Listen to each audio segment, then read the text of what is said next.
We shall now have a moment of silence, meditation, and prayers.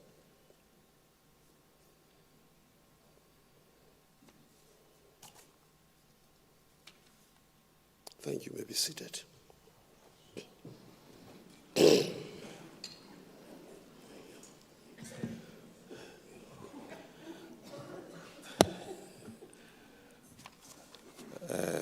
Morena Faku, Foko, ekare re toba le bothata loe. Ha re so e hole, o so nqala. Honorable members, let me apologize ka lentswe laka, whether I all right for na. May I would ask you to pay serious attention because I might not be audible as it is happening already, and that therefore is already making fun of me. You are welcome, honorable members. Morena Pula Sikonyela, Morena Chachwayo Moloi, the executive mayor of the district, as well as the speaker of Mohokari. You are welcome, and all the honorable guests that are here by Tibarona, Leamoeleile.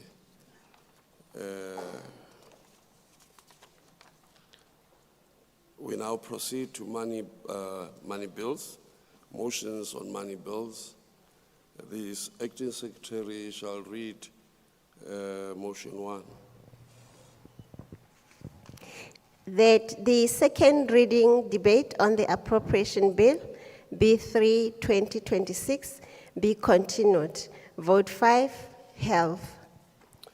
The vote before the House is vote 5, health.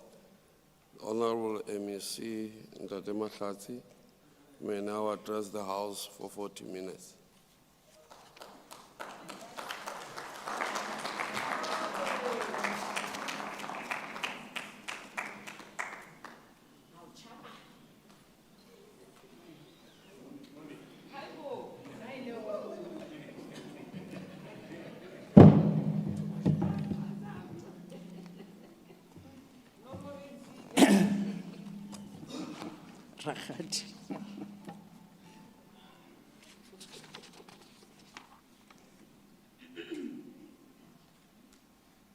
Speaker, may I proceed?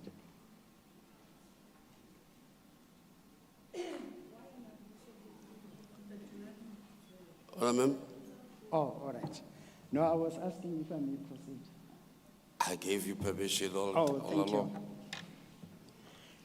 Honorable Speaker, Deputy Speaker in absentia, Honorable Acting Premier, Honorable members of the Free State Provincial Legislature, Honorable members of the Executive Council, executive mayors, speakers, traditional leaders who are present, heads of departments, senior government officials, municipal leadership, members of the health and governance structures present, partners in health service delivery, leadership of organized labor, employees of the Department of Health, members of the media, distinguished guests, people of the Free State, ladies and gentlemen,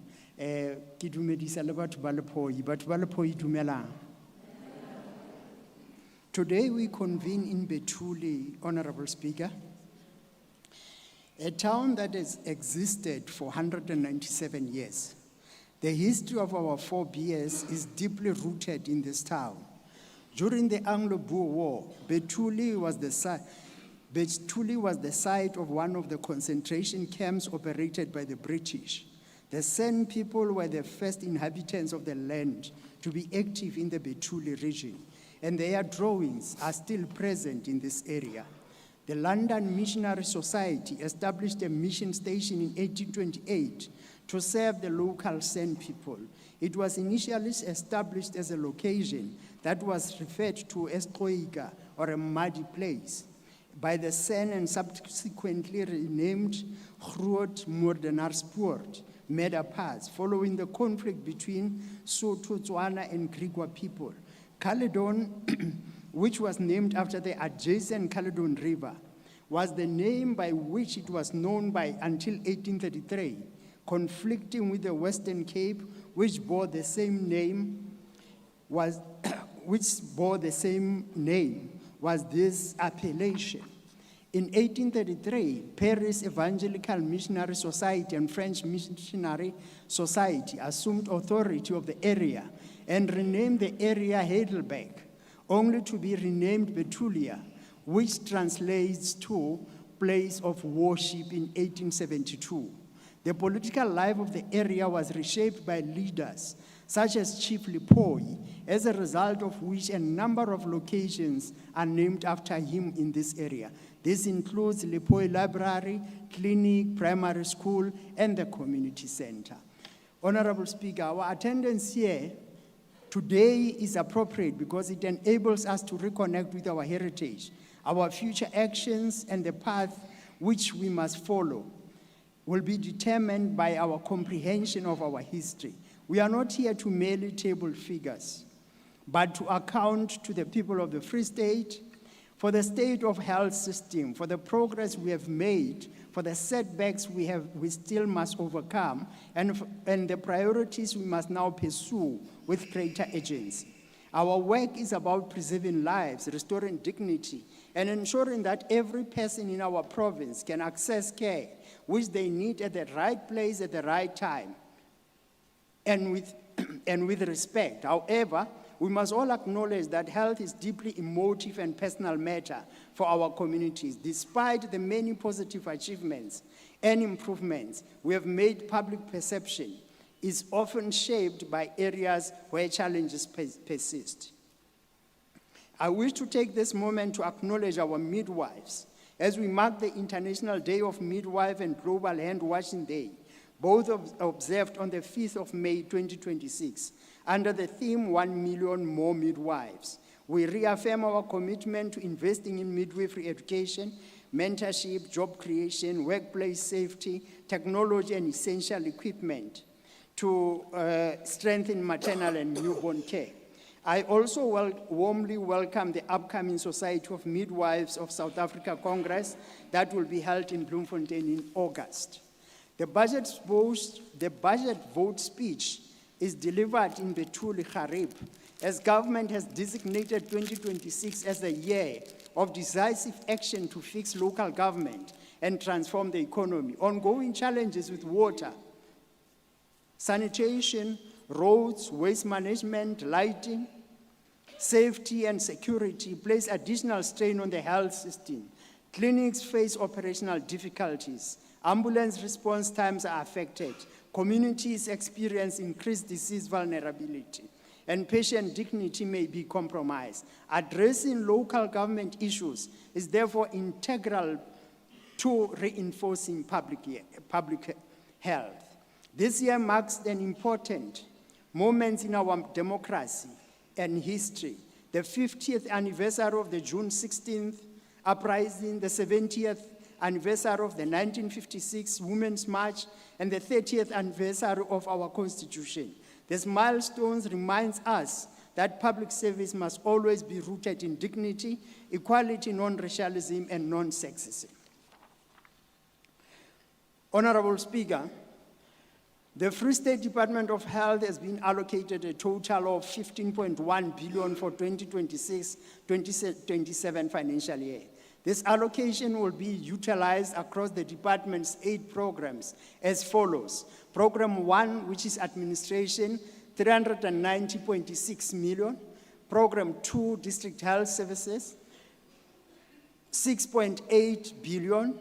Program 3, emergency medical services, 1.1 billion. Program 4, provincial hospital services, 2 billion.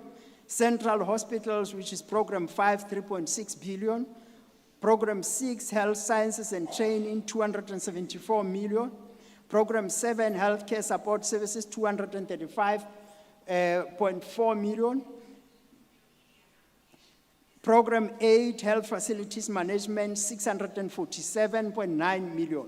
These allocations, including conditional grants of 4.1 billion, reflect our continued commitment to ensuring sustained medicine availability, strengthening emergency medical services, investing in infrastructure, reducing patient waiting times, and improving the overall resilience of the public health system in the Free State.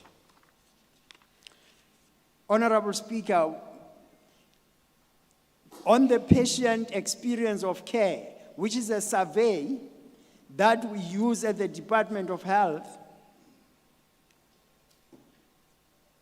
this survey captures not only medical care, but also aspects like staff attitude, waiting times, clarity of information, cleanliness, safety, overall satisfaction with dignity, compassion, and professionalism in clinics. The latest survey indicates that provincial patient satisfaction rates rose from 70.6% to 74.3% over the past 3 years. Satisfaction peaked at universities, academic hospital, and was lowest at the primary healthcare facilities. While long waiting times remain the main concern, the appointment system and our household delivery program for stable patients are beginning to reduce the waiting times. Honorable Speaker, in 2025-2026, we saw 6.3 million patients in our clinics and hospitals, with 290,000 admissions in hospitals, receiving only 1,069 complaints. This translates to about 1 complaint per 6,000 patients. Of these, 929 were resolved, and 843 of the complaints were closed within 25 working days, and that demonstrated improved responsiveness and commitment to patient care from our side as the Department of Health. And Honorable Speaker, in 2025 was a year of both progress and pressure. We made measurable gains in some of the areas that matter the most. We also confronted deep operational constraints. It is therefore important that we present a balanced account.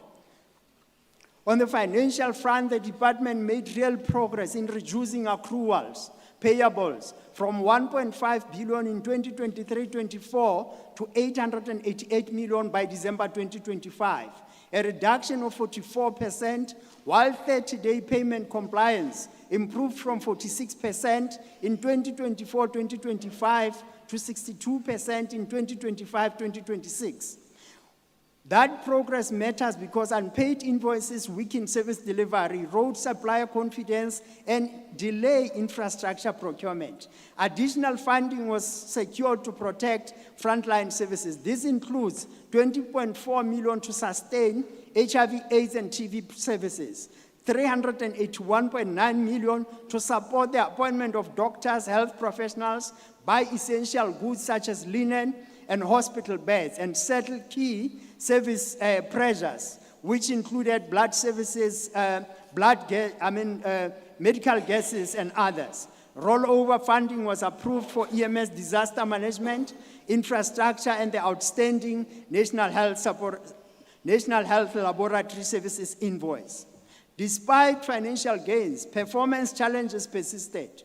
In 2025, revenue collected was 91 million versus the target of 144 million, with cumulative debt reaching 839 million, including 142 million from Lesotho referrals, and about 75 million owed by the Road Accident Fund. Key constraints remain weak billing in the weak billing system, limited revenue unit capacity. The province made significant health workforce gains in 2025-2026, with 2,224 permanent appointments, of which 2,142 are clinical posts and 82 are non-clinical posts. Included in these appointments is 1,977 community health workers with matric who were appointed permanently. A further 373 community health workers without matric remain on contract, while the department also appointed 31 lay councillors, recruited 379 student nurses, appointed the principal of the Free State School of Nursing, and appointed CEOs in district hospitals that did not have CEOs, and saw 203 nursing students graduates during the period in question. During 2025 financial year, the medical depot achieved an important governance milestone by receiving unqualified audit opinions on both its financial statements and non-financial performance in 2024-2025 audit cycle. Health outcomes showed mixed picture. On the positive side, the province adult viral load suppression rate improved to 90% in Q3, and mother postnatal visits within 6 days achieved 94.1% against the target of 83%. On the downside, our adult remain in care stood at 63.9% against the target of 99%. Our child remained in care at 73.7%, drug-sensitive TB treatment success at 70.3% against the 80% target, and the antenatal first visit before 20 weeks at 65.4% against the 70% target. Honorable Speaker, in TB services, the province performed strongly. In case initiation, a total of 3.9 TB screening of people aged 5 years and older were done. Of those, 2,300 were eligible for drug-sensitive treatment were initiated. Rifampicin-resistant and multi-drug resistant treatment initiations also exceeded the target of 67 patients started on treatment. Honorable Speaker, the department progressed on 24 capital infrastructure projects, 12 health technology procurement projects, and completed 47 maintenance tasks. Of 56 planned maintenance projects, 30 were finished and others are close to completion. Maintenance work was carried out at 7 forensic mortuaries to enhance safety and compliance, and 17 infrastructure posts were advertised to bolster delivery in capacity. However, delivery was affected by challenges linked to cash flow, outstanding payments, contract management, and implementation capacity. This slowed progress in facilities such as Rede Park, Tandanani Clinic, Belunomi Maternity, JD Newberry, Bupilon CHC.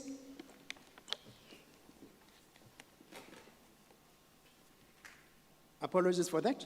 This shows that health infrastructure is not only about buildings. It's about better facilities, better patient dignity, local jobs, support of local suppliers, and visible improvements in the clinics and hospitals and communities depend on.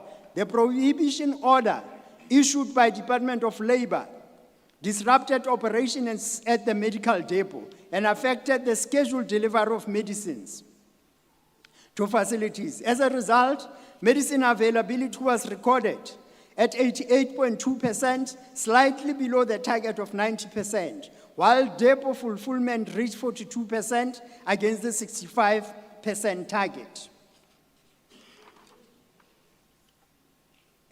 Honorable Speaker, we have made strides in the digitization of healthcare. Apologies. Honorable Speaker, linen availability remains a serious service delivery challenge, mainly due to an inadequate baseline provision, historical underfunding, and procurement timing challenges. However, the department has received additional allocation from the National Department of Health to help resolve these linen shortages. We have made great strides in digitization of the healthcare. The EMR in primary healthcare, which is electronic medical record system used in clinics to capture patient and visits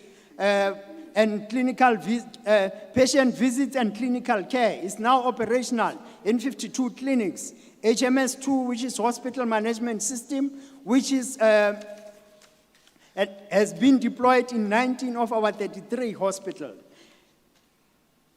In 2026, this is going to be our priorities, Honorable Speaker. Firstly, we're going to focus on rebuild and protect health infrastructure.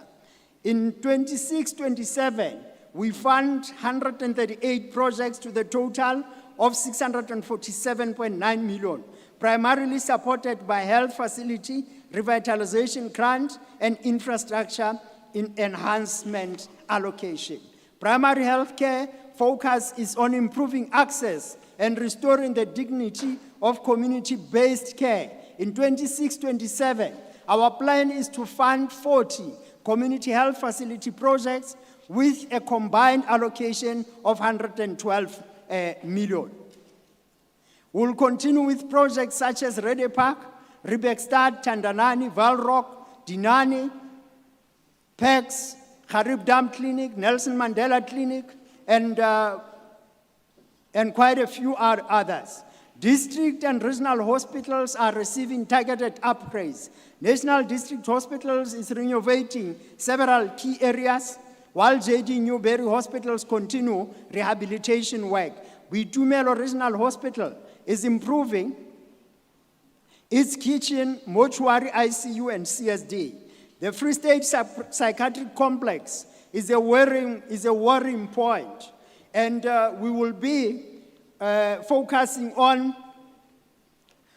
upgrading the 45 inpatient beds capacity in that facility to ensure that we are compliant with the mental health regulations. In tertiary hospitals, which is a strategic asset for us, we are going to be focusing on Pelonomi and Universitas hospitals, and we are going to finalize some key projects in that space, which includes 72-hour observation and seclusion rooms at Pelonomi, and will also be completing the neonatal ward at the Universitas Academic Hospital.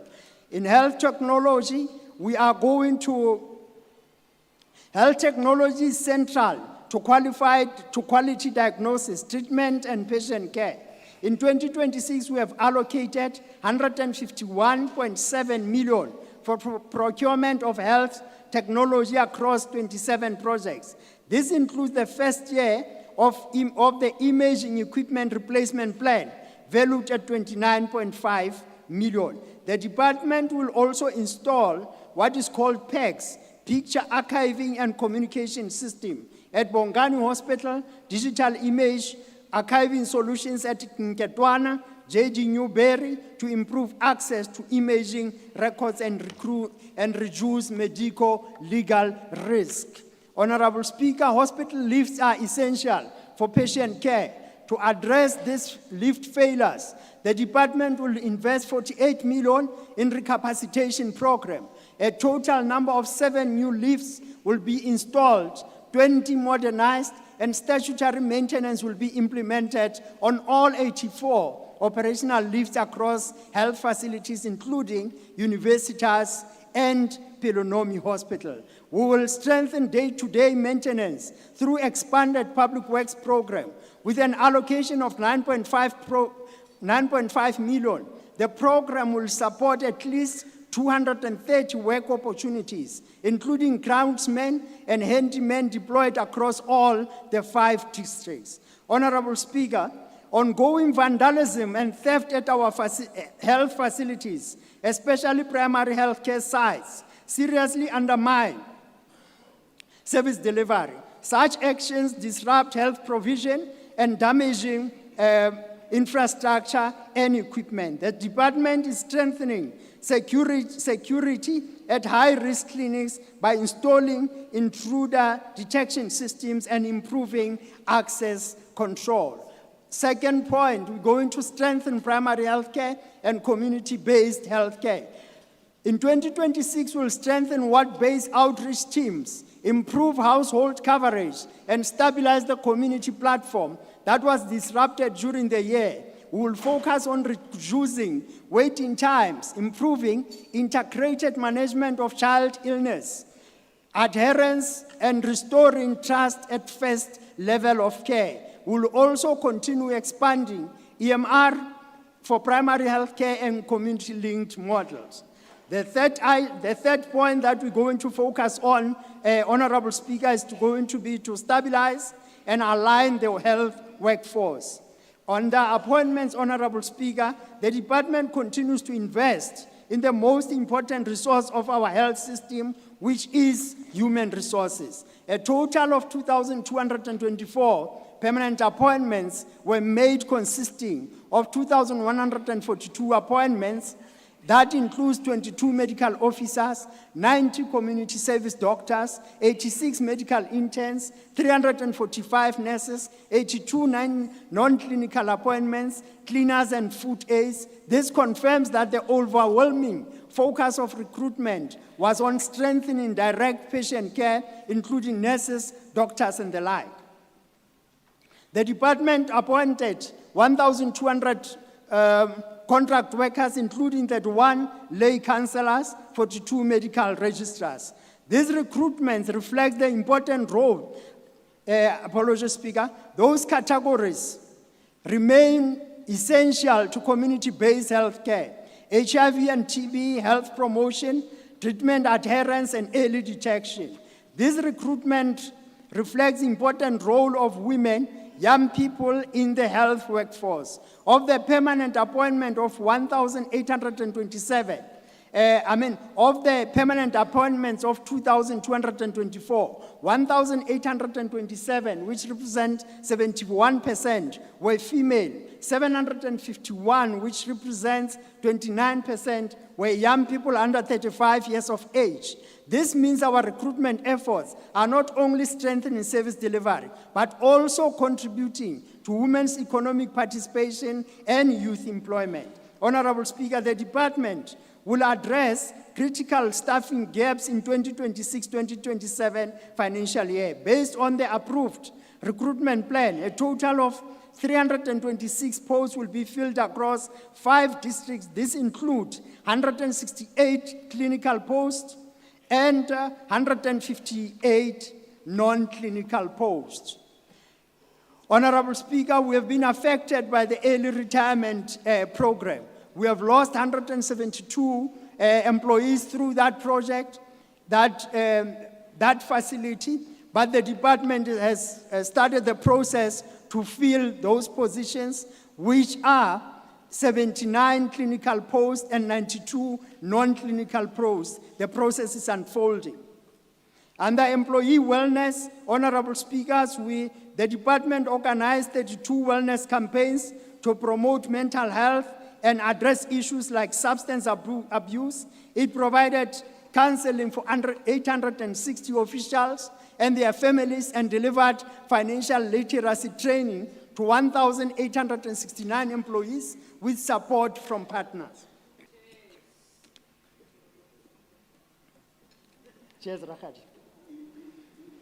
On BETHULIE Performance Awards, Honorable Speaker, recognizing excellence is vital for motivated health system. Despite challenges in the public health system, many of our staff members continue to show high levels of dedication and professionalism. Honorable Speaker, our people judge the state of government not only by what happens inside our hospitals and clinics, but also by whether help arrives when they call for it. EMS are therefore one of the most visible expressions of caring and responsive state. The time it takes to respond to emergencies, particularly in rural areas, often leaves much to be desired. Currently, there are only 5 rostered obstetric ambulances, which is below our ambition to roster 25. But this year, Honorable Speaker, we aim to strengthen EMS by updating our fleet, improving staffing response system and infrastructure. We have ordered 105 new ambulances, including planned patient transport, and 15 have already arrived, thanks to MEC Mbalula for the project. And as we speak, Honorable Speaker, there are ambulances that will be handing over today to demonstrate our seriousness to that effect. The government garage will deliver 15 ambulances weekly, targeting that by mid-June, plus 10 patient transport, targeting 45 by mid-June, yes. The allocation of additional ambulances will be based on operational priorities. In this year, we'll appoint 50 new EMS personnel to service the 7 towns, including the following: Hope House, Verkeerdevlei, Ventersberg, Edenville, Dennisville, Orangeville, and Glen. We're moving towards a stage, Honorable Speaker, where in every town there will be an ambulance that is stationed there. In addition, through the use of appropriate technology, we'll improve our EMS call center operations so that ambulances are prioritized for genuine emergency. Non-emergencies will be managed differently. Honorable Speaker, this is a practical turnaround agenda: more ambulances, better staffed teams, improved infrastructure, tighter fleet management, smarter dispatching, and clear focus and on faster response time for the people of the Free State. We call on our communities to use this limited resource responsibly. On medicine availability, Honorable Speaker, blood services, laboratory services, medical gas, and essential supplies, which are the basics of our care. When these basics fails, public confidence collapse. In 2026, we'll focus on restoring the reliability of the medical depot, speeding up procurement and improving order fulfillment, and ensuring that medicines and other critical supplies such as reach facilities on time. This will strengthen medicine availability.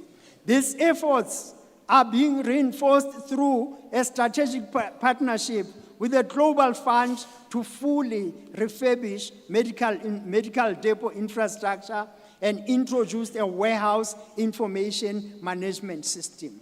Honorable Speaker, under linen management, a total of 13.6 million has been set aside to acquire additional beds, with 62 beds already delivered in the facility.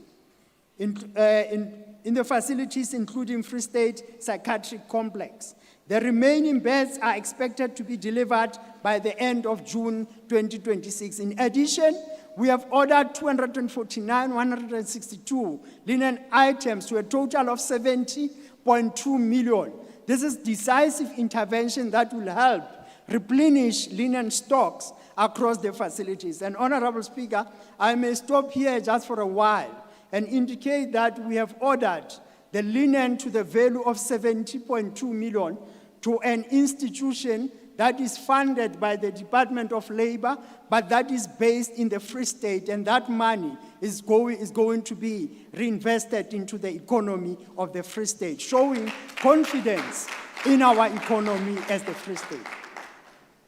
In laundry services, the department will enhance laundry services to support patient care and infection control. To this extent, 67 non-clinical roles, including laundry aides, managers, clerks, cleaners, security, boiler operators, will be filled at the Free State Psychiatric Complex, Laundry and Bloemfontein Laundry at an estimated cost of 11.15 million.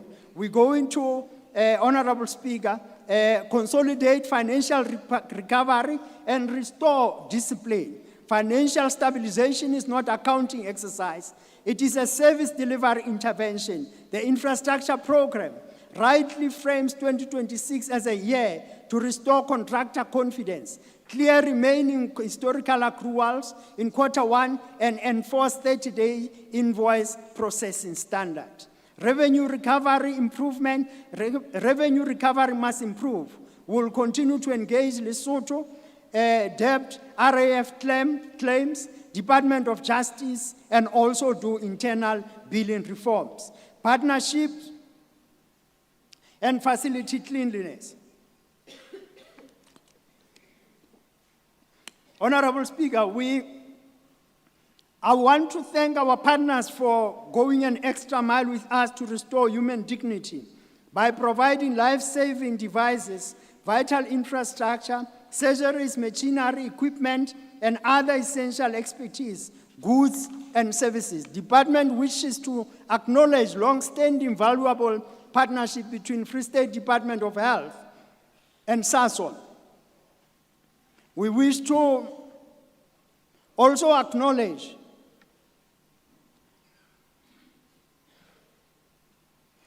for over 25 years, Smile Foundation has transformed the life of more than 5,000 children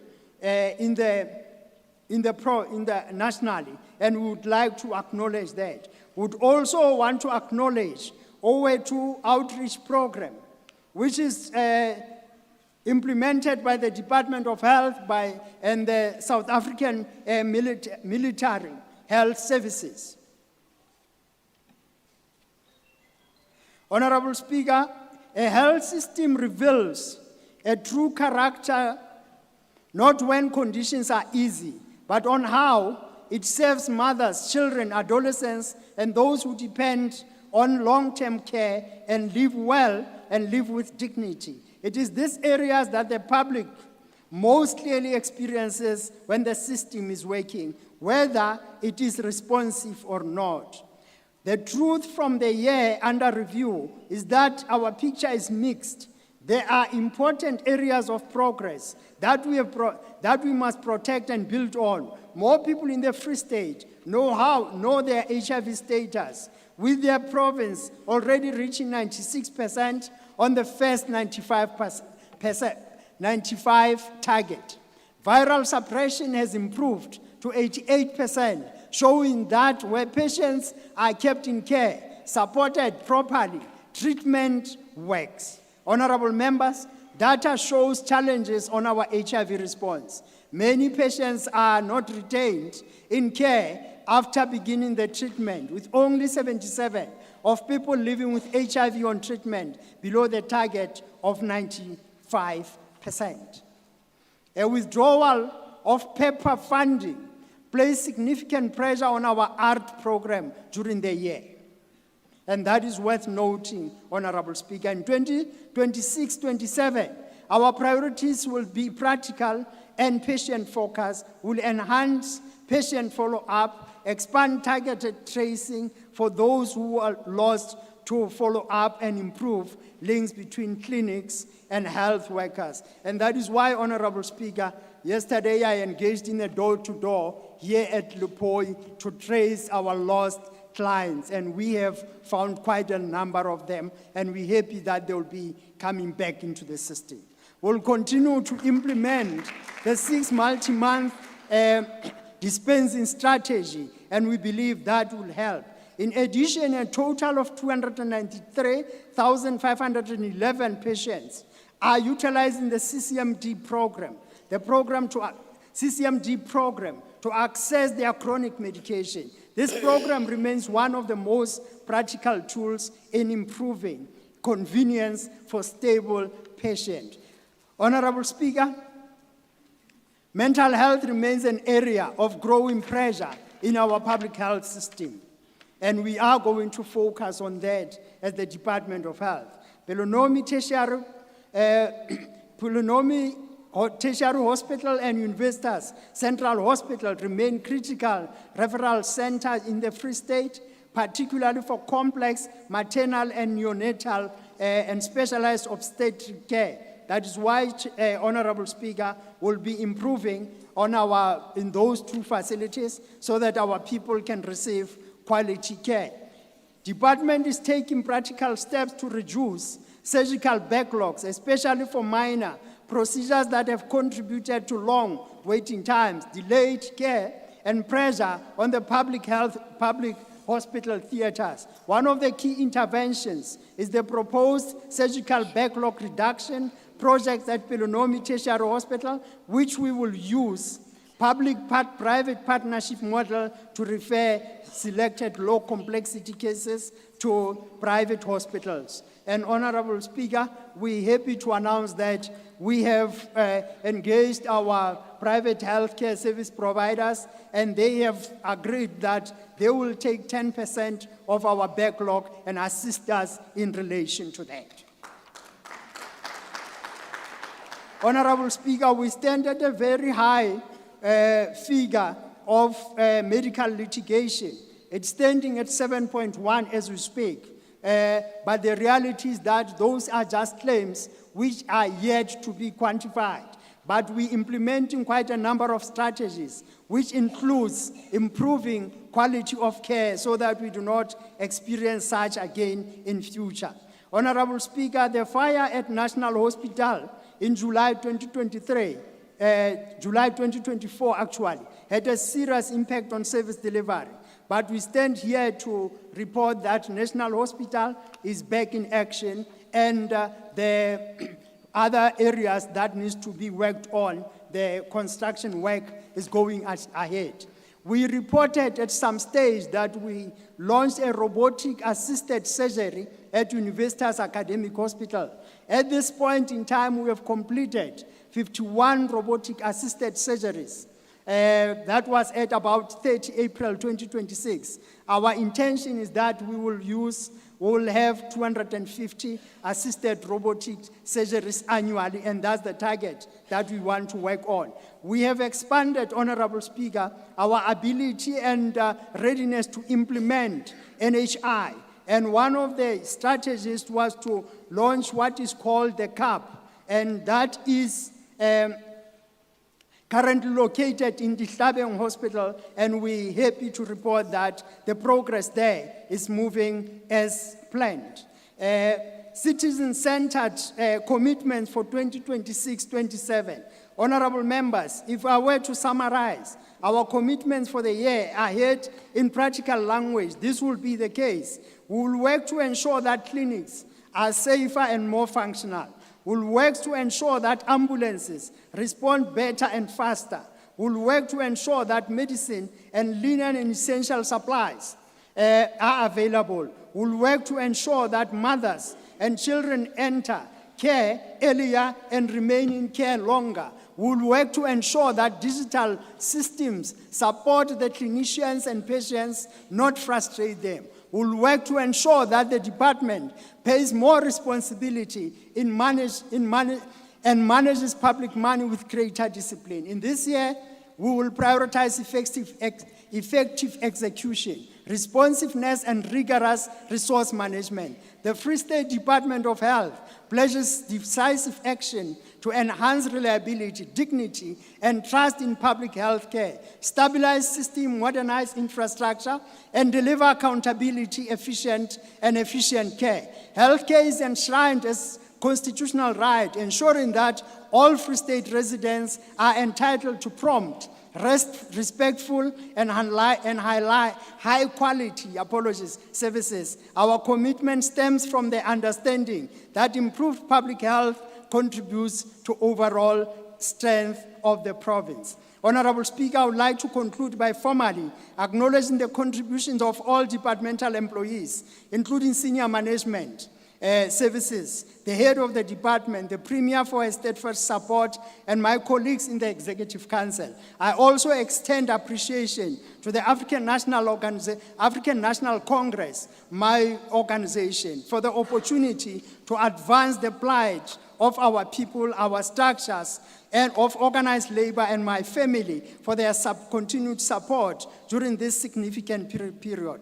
I therefore present 2026-2027 Department of Health budget vote. Honourable members,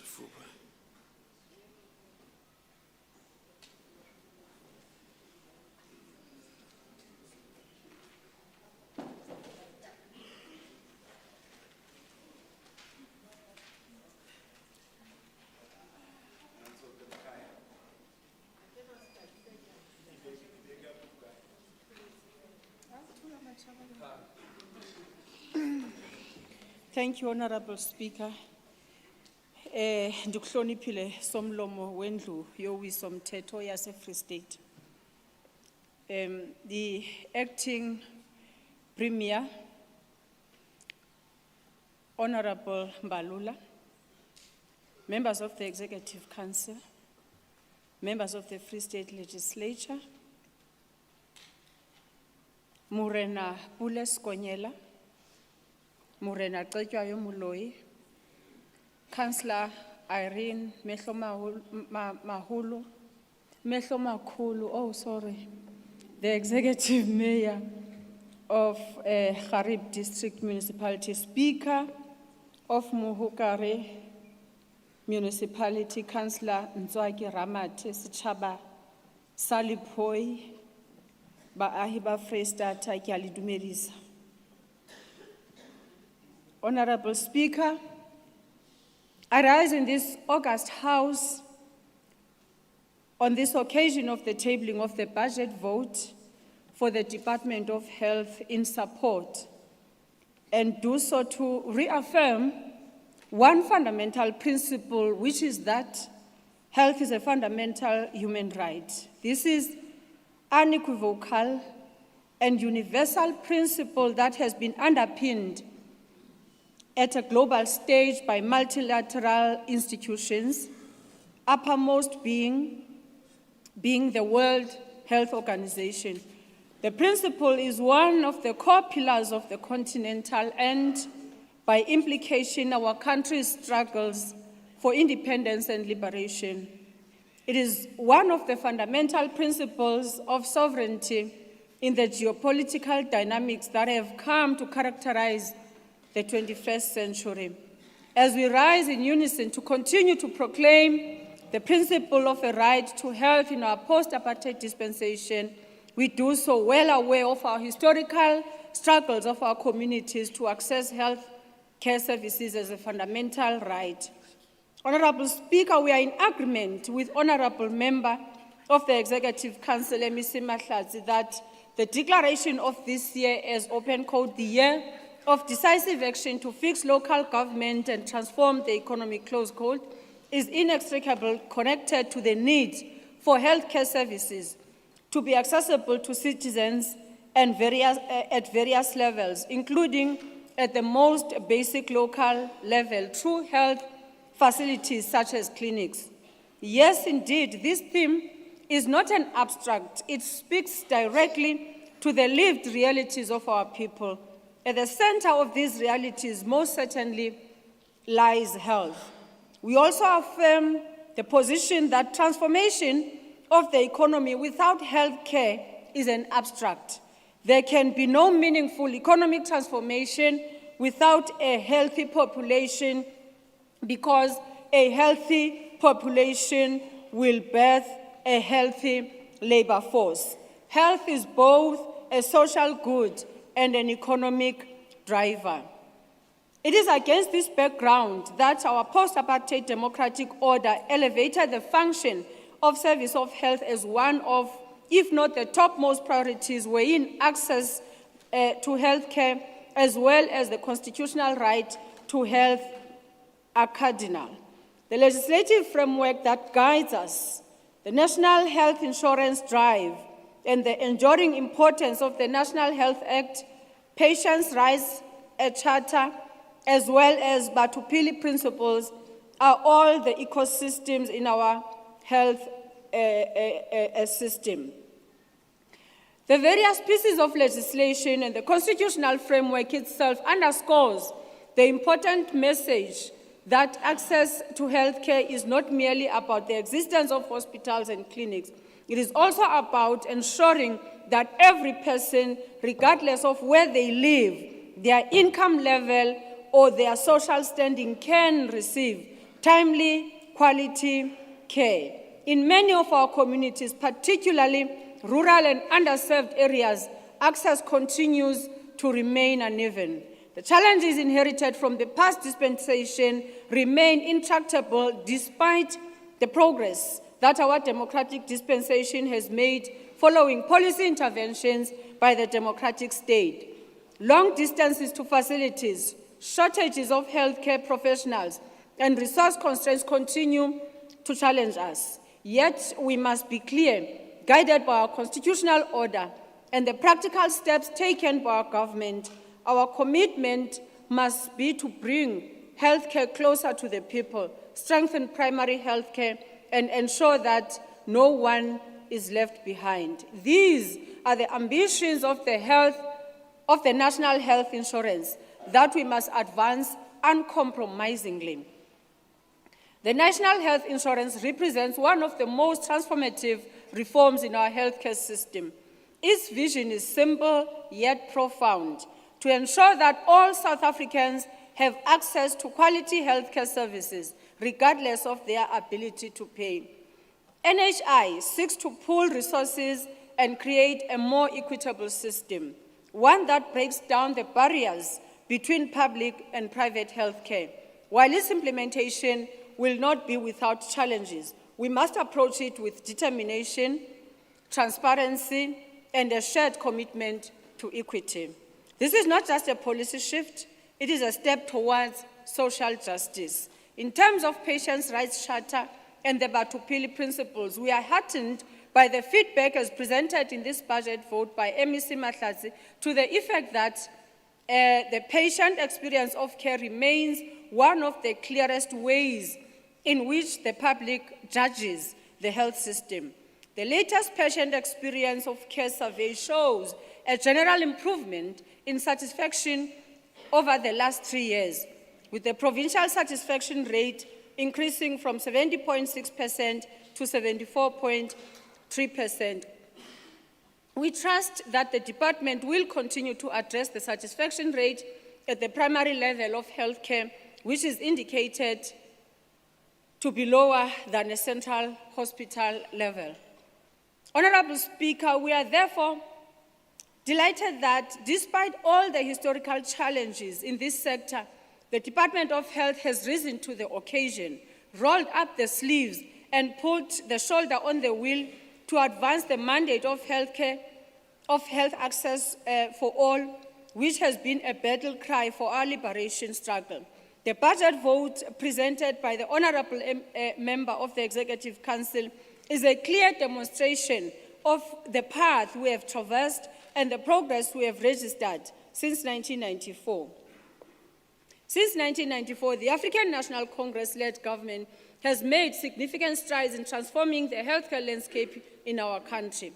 Having inherited a deeply unequal health system, one that served a minority while excluding the majority, today millions more South Africans have access to healthcare services than ever before. As pointed out in the department's budget vote, we continue to expand our network of health facilities, improve maternal and child health outcomes, and we continue to make life-saving treatments, such as antiretroviral therapy, widely available. The following positive and upward trajectory in healthcare, as well as the broadening access to health services by the department, should be embraced and celebrated. The decline in combined accruals and payables from 1.7 billion in 2023-2024 financial year to 888 million by December 2025, the reduction of 44%. We acknowledge that this has been one of the biggest headaches for the department and for the longest time. Improvement in 30-day payment compliance from 46% in 2024-2025 to 62% in 2025-2026. As the department points out, this improvement is important because unpaid invoices weaken service delivery, erode supplier confidence, and delay infrastructure and procurement. We pay tribute to the department for this headway. An unqualified audit opinion registered by the Central Medical Trading Account on both its financial statements and non-financial performance for the 2024-2025 audit cycle is an achievement. This is an important milestone indeed. Continuous rolling out of health infrastructure projects with 24 active capital projects, 12 health technology procurement projects, and 47 maintenance interventions completed 1 quarter alone. Access to healthcare will not be possible without suitable, accessible health facilities. The department deserves a big applause for this milestone, and we want to continue to appeal to our public that they must take care of these facilities, for they are an asset for the people of the province. Progress in the battle against tuberculosis, one illness that tends to be associated with underdevelopment and poverty, is indeed remarkable.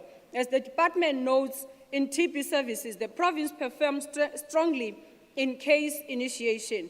The number of drug-sensitive TB clients aged 5 years and older started on treatment reached 2.3 in Q3 against the target of 1,827. Let us therefore celebrate this progress. And these and many other milestones outlined in the budget vote indicates that this department is on the right path. As I conclude, Honorable Speaker, the work that the department still has to carry out to eliminate the historical backlog in healthcare is still enormous. Undoubtedly, the road ahead is still embedded with headwinds. However, the work that has been done thus far gives us hope. As we work to fix local government, let us encourage the strong working relation and coordination between municipalities and the health sector. Indeed, as the Honorable MEC has emphasized, the positive health outcomes to be achieved, clean water, proper sanitation, and safe living environments are fundamental as public health enhancers.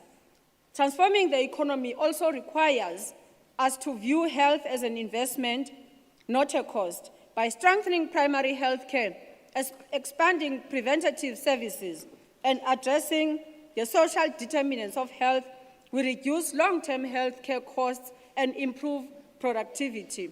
Initiatives such as local procurement in healthcare sector can stimulate small businesses, create jobs, and support local economic development. We have no doubt whatsoever that this budget vote, as tabled by the department, is in the right direction towards these goals. We support the budget vote, Honorable Speaker. I thank you.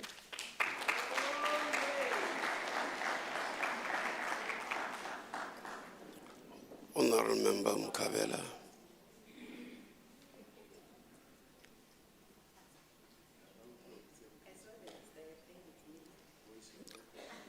I called Honorable Mukabela and Dadefoko.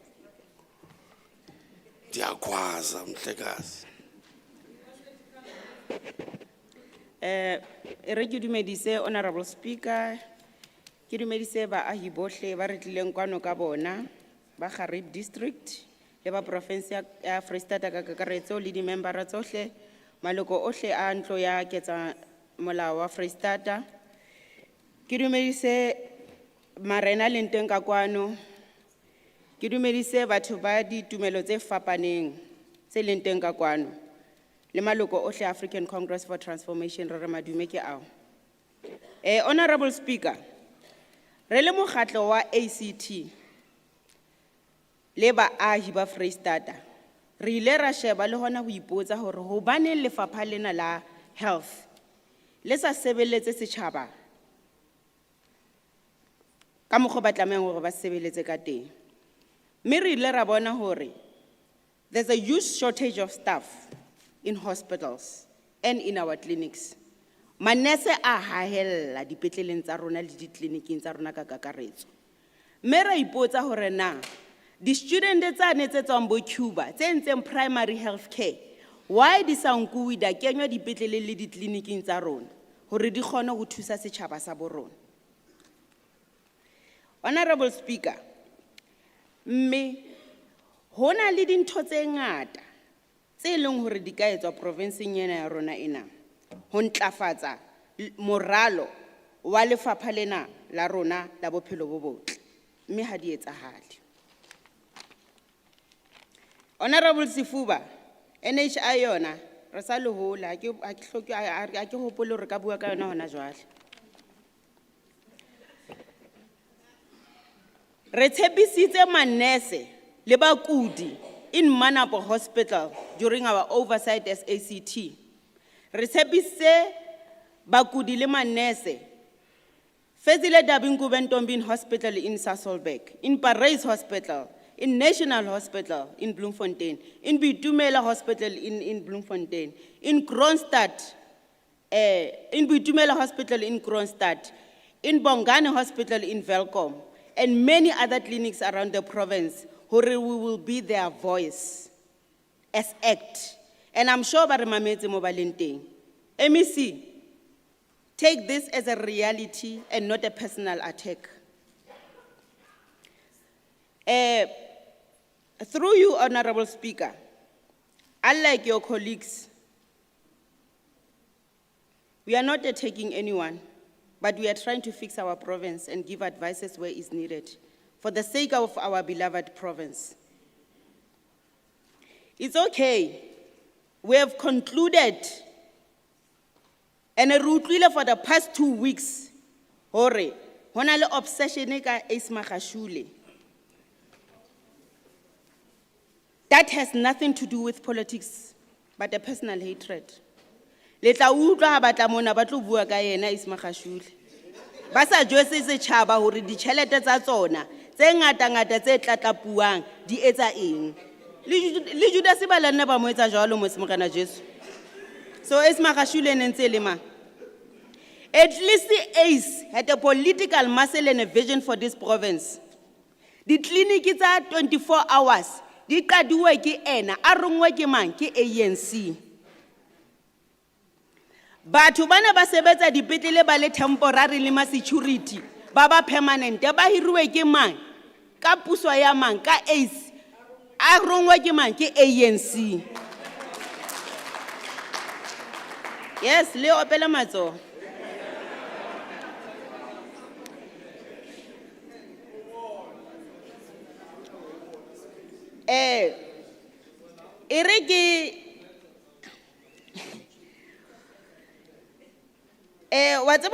Through you, Honorable Speaker, ha ke qetella fela.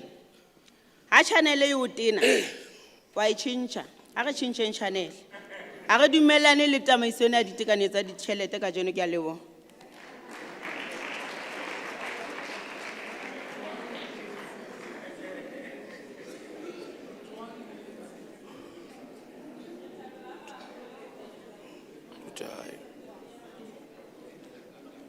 Honourable Member Meko.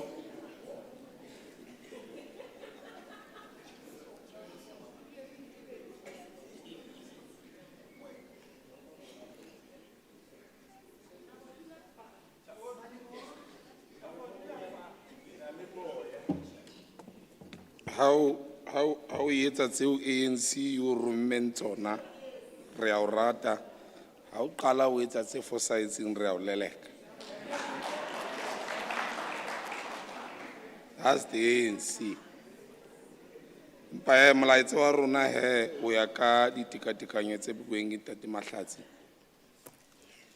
Ke o hlalosa hore the South African policy framework has its foundation in the Reconstruction and Development Program of the ANC in 1992, when the ANC was approaching to take power, and was saying that that program, that document, represented the end of a process and the beginning of a new one.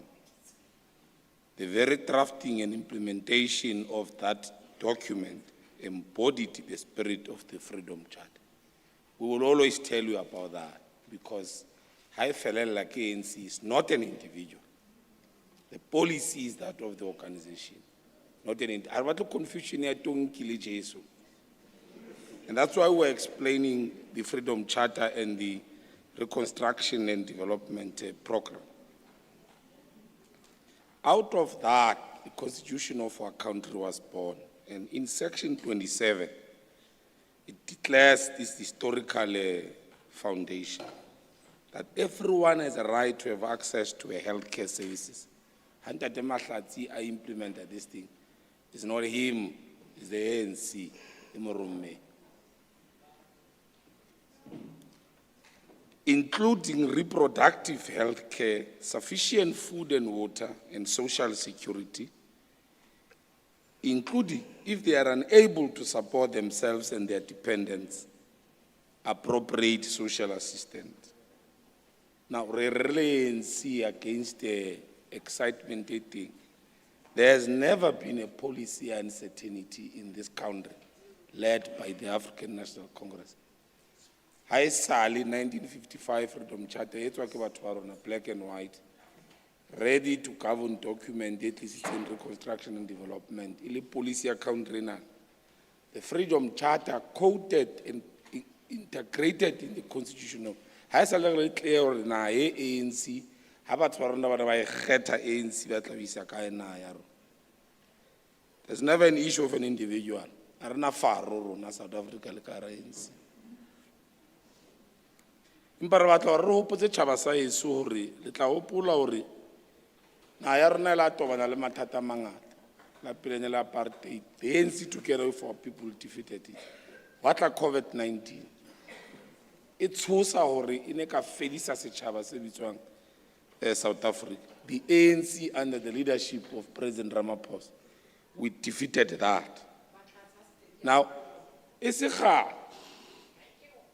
Ola bale batho bana ba bitswang ka hore ke Freedom Front Plus. Ba ya mala America ba lo bua maka o weta pele ba America.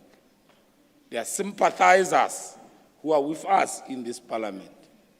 Agreed with them. Or in South Africa, hona le genocide ya makgowa bolawa, ankela di property, wetswa metlolo mo. Something bad is happening in South Africa. In 2020, as a result of that, United States of America, they withdraw the reparations, these are reparations to colonize Africa. Or the mineral resources, you are far more richer than us. You build your military, you are so-called superpower as a result of the resources of our people from Africa. Baba, you withdraw charity. Charity is a whole program that you must have one kayona. Ya ulwanza HIV and AIDS and TB. Kabaka la maka la buang kiba. Mashano. O kgethuwa ke batho ba Freestata o tle parlamenteng o tlo ba etella pele. Wena o nka qeto ya hore re tla thusa bana ba bang ba e kwa ba lo bua maka so that America also attacks South Africa. America be withdraw charity HIV and AIDS. But thanks to the ANC for sending boetapele bo hlwahlwa ka hara the executive in the province. Ya etsa bonnete ba hore tšhelete di nkuwa everywhere di isa lwanong le la HIV and AIDS. You can imagine that the 806 people ba hlokometsweng ke mmuso hore batho ba rona they must fight their struggles. HIV and AIDS is a health struggle. Those people were facing death as a result of that abrupt withdrawal of those resources by the United States on the basis of lies. And that's why Rababitsa Ori, kibo anti-majority, Babitso hapo somewhere, kibo anti-democracy. We're extending it. They are anti-black leadership of this country. Har anti-majority na tsotla kaofela bopara kana kaofela. But the indigenous people who are in majority, they are the most important nation in that. But Rona are confused in South Africa. We are a nation in diversity, with all cultures, with our history. The ANC has never said our nation is only Africans. It said black and white. Now, it was going to be a crisis, and it was manufactured consciously and deliberately, so that the ANC is failing us, so that the world says, South Africa, the world has moved with technology and everything else to fight all the health problems. South Africa, so it was manufactured. It was not an accident. It was an ideological struggle. Or the South African nation must dissipate. The ANC leadership was very alive to those realities, and it acted. It prioritized millions and millions of money to attend to that problem. Around 20,426,000. The ANC mutlutlu ka romela masole a tshwanang le lona letelwa pele ke Mema Queen in absentia ya tshwere mokobobo e leng Tate Jabu Mbalo. re batla go ananela gape re le ANC gore ntho e a ya tla fela. ANC took a decision. Our government, but for rona have raised issues with the ANC. Ba lla ka phumantsho ya ditshebeletso tsa bophelo. Gobana ke re jwale tshebeletso ena ya bophelo a tshwane le pothole. Pothole important. Marena ke mohlodi thero. A bophelo bo le siko, pothole will not be important. Jwale leano lena na la hore tse ding tsa ditleliniki ka hare province ya rona, they must be converted into 24-hour clinics. That was an ANC policy. You cannot attribute it to any individual, especially at Samaile. Because when you leave, you are saying, I don't agree with the policy of this organization. You join any other organization on the basis that you commit your loyalty to its policy, its constitution, and code of conduct, by the way. How do you force her? Two options. And that's what the ANC would do. We are aware that decision was not an easy decision because it meant that you had to take yet another money from other areas of service delivery, equally important, so that you come and maintain 2 clinics in one.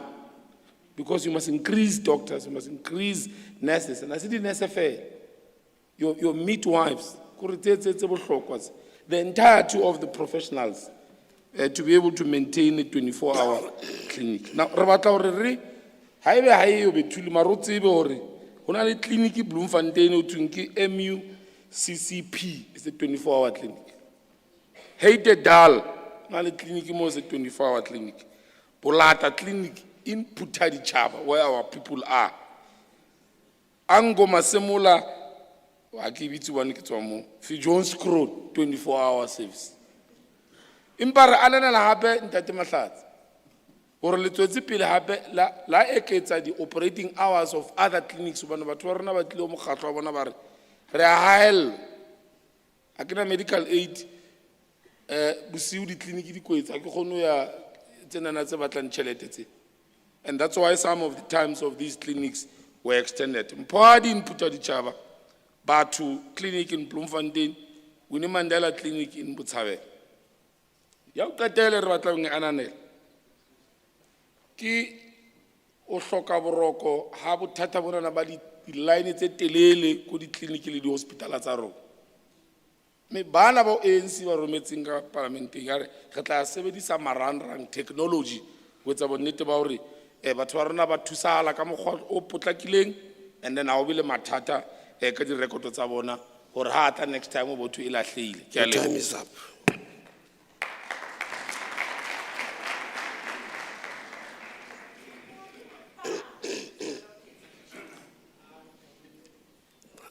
Honorable Member Foko.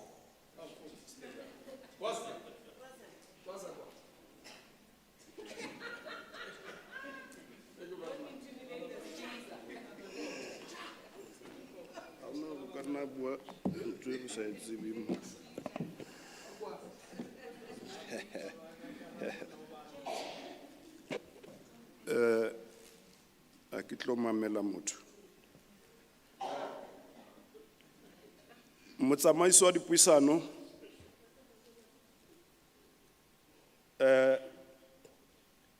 bahlomphehi bohle ba kwano kopanong ya kasheko.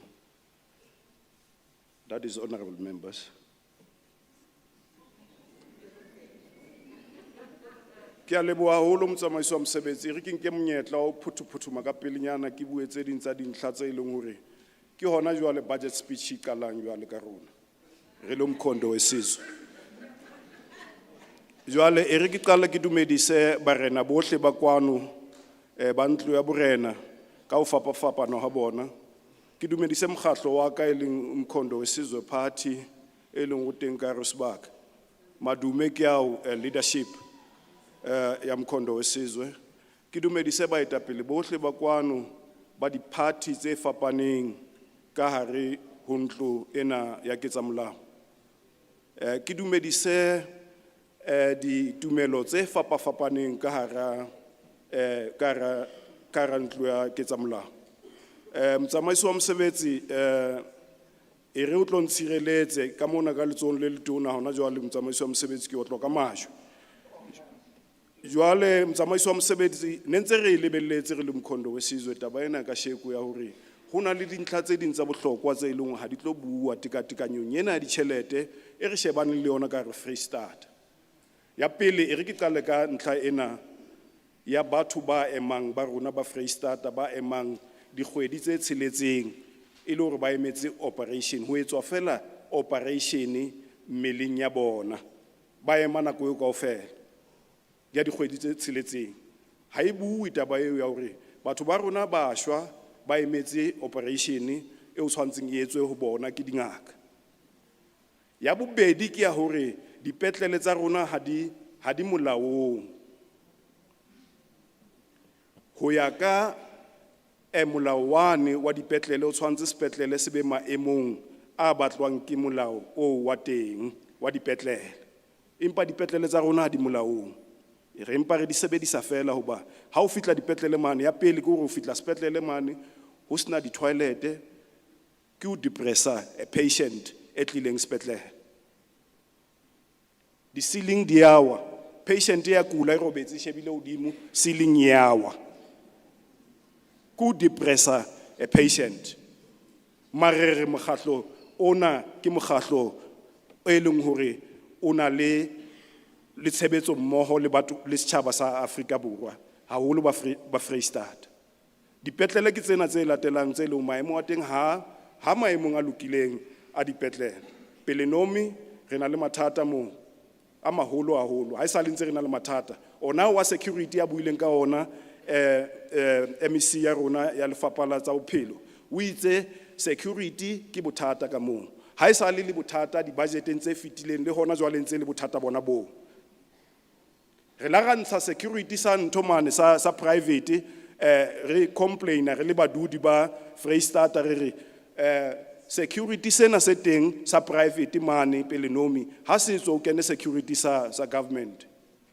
ya ka jwale re iphile mathata a maholo feta ya ka re iphile mathata a maholo re le setjhaba hoba ke rona bana ba toito ya re ha o tswe security se hoba batho ba rona ha ba tshireletsong e lokileng le ka sheko lena ho ntso le jwalo di-doctor di a tshaba ho ya Pelenomi ha ba bue hore di-doctor di a tshaba ho ya Pelenomi ba thotse ka taba eo wona mokgatlo ona o busang ha ba bue hore ba neng manese a sa dule Pelenomi ke ka yona ntho eo ya hore ha bana security e hantle Pelenomi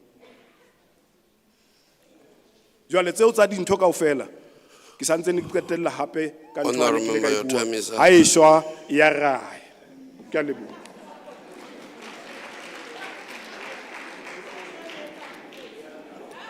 Honorable Member Khwabane.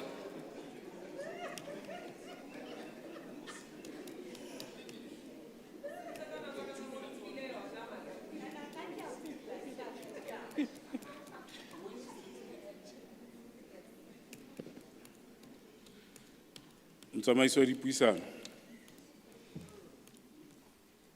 ke ise hlompho marena ohle a teng kwano ke ise hlompho mo premier a tshwere mokobobo ke dumedise ditho tsohle tsa ntlo ya ketsa molao ke ise hlompho ba etapele bohle ba dimasepala ba teng kwano basebetsi ba mmuso tikhahlele kulo lonke uluntu lalapha eLphoyi Motsamaisi wa dipuisano ke kopa ho qala ka sena se bueng ke Ntate Mahlatsi ntwa ya Maburu le Manyesemane ya dilemo tsa 1900 ile ya ama batho ba batsho le ma-Afrikanere ka ho lekana mona BETHULIE hona le mabitla a batho ba batsho ba tshwarwe mane Bothabantsho ke Manyesemane ba tlo ba kwalla kwano dikampong mona mme batho bao ba hlokahala ka bongata mme tlhokomelong dikampo tsa batho ba batsho di ne di sa shebuwe mme batho ba batsho ba la ba shwa ka bongata Jwale ka nako e nngwe ha re bitsa Anglo-Boer War, re lebala le hore batho ba batsho le bona ba la ba ameha ha bohloko.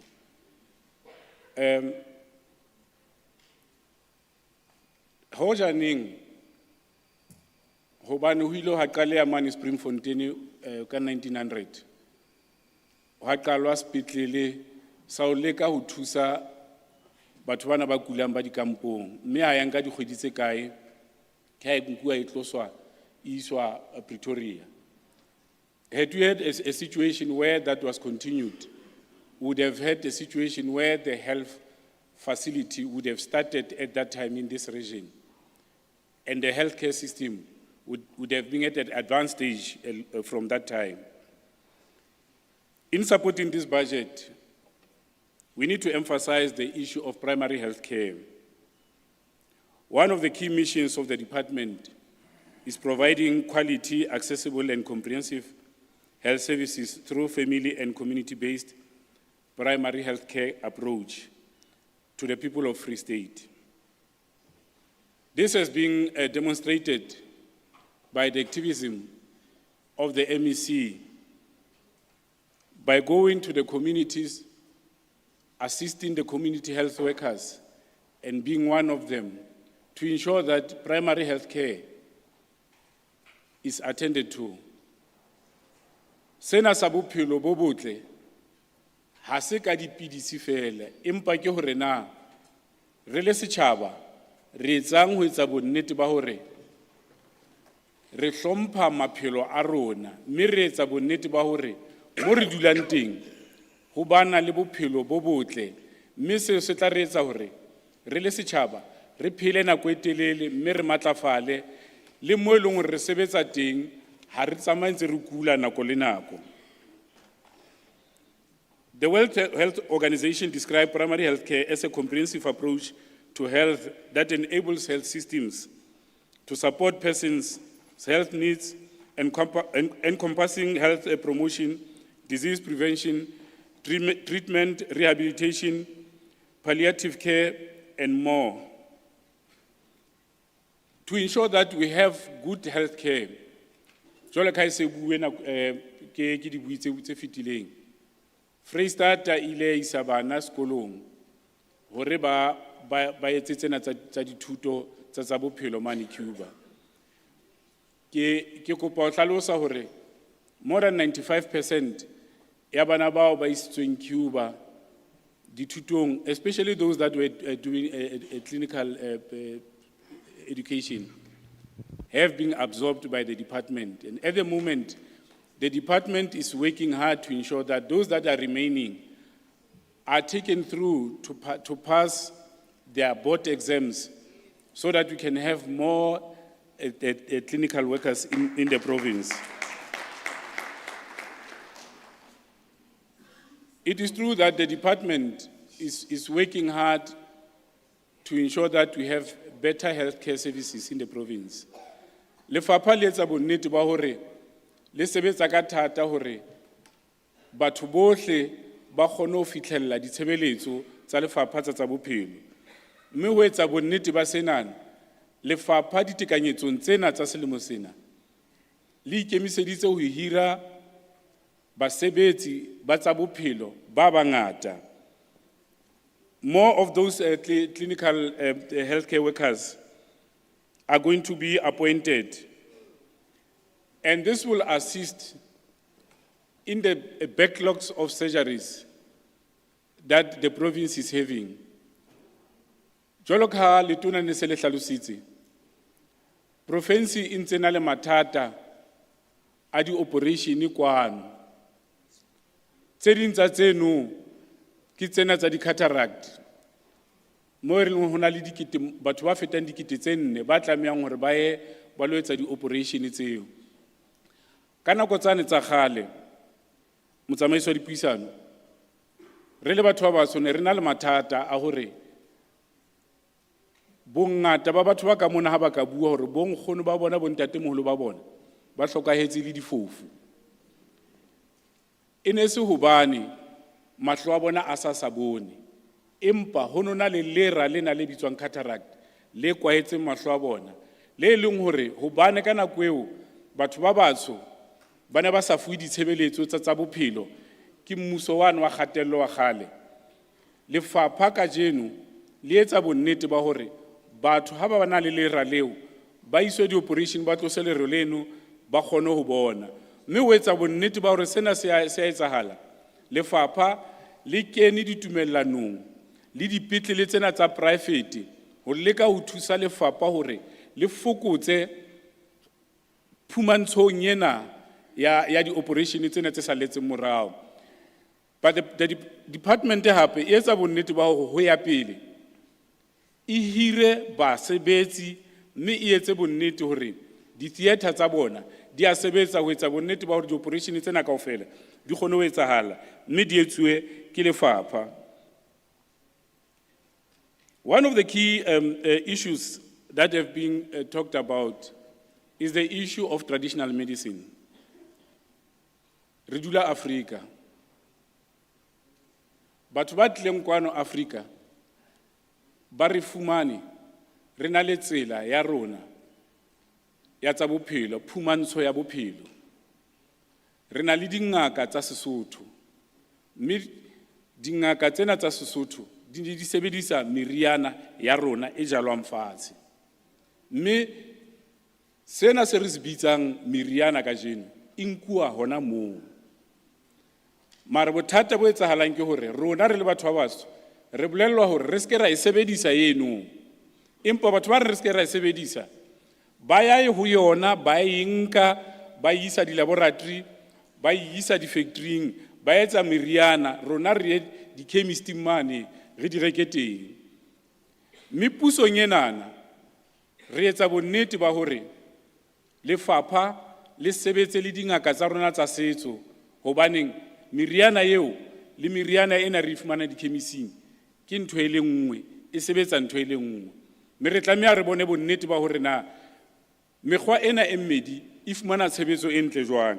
Ka sena lefapha ka jeno le sebetsa le mabollo, le sebetsa le phumantsho ya meriana ya TB, ya HIV, mme dingaka tsa setso di thusana le lefapha ho sebetsana le tsena kaofela. Mme seno se etsa bonnete ba hore re bana le tshebedisano mmoho bakeng sa phumantsho ya bophelo ya ma-Afrika le phumantsho ya bophelo yena e re tsebang ya hona jwale ya dipetlele. One of the key things about medical health in India and China, it was the development of their indigenous knowledge systems. We as Africans, we were selling our medicine to China, to India. In the olden days of Mapungubwe, those countries were trading with us. It is colonizers, when they came here, they took our knowledge systems and told us to condemn our knowledge systems and took over so that we can be able to buy from them. Ka tsena ka bokgutshwanyane motsamaiso wa dipuisano se a xhasa le budget. Ke a bulela.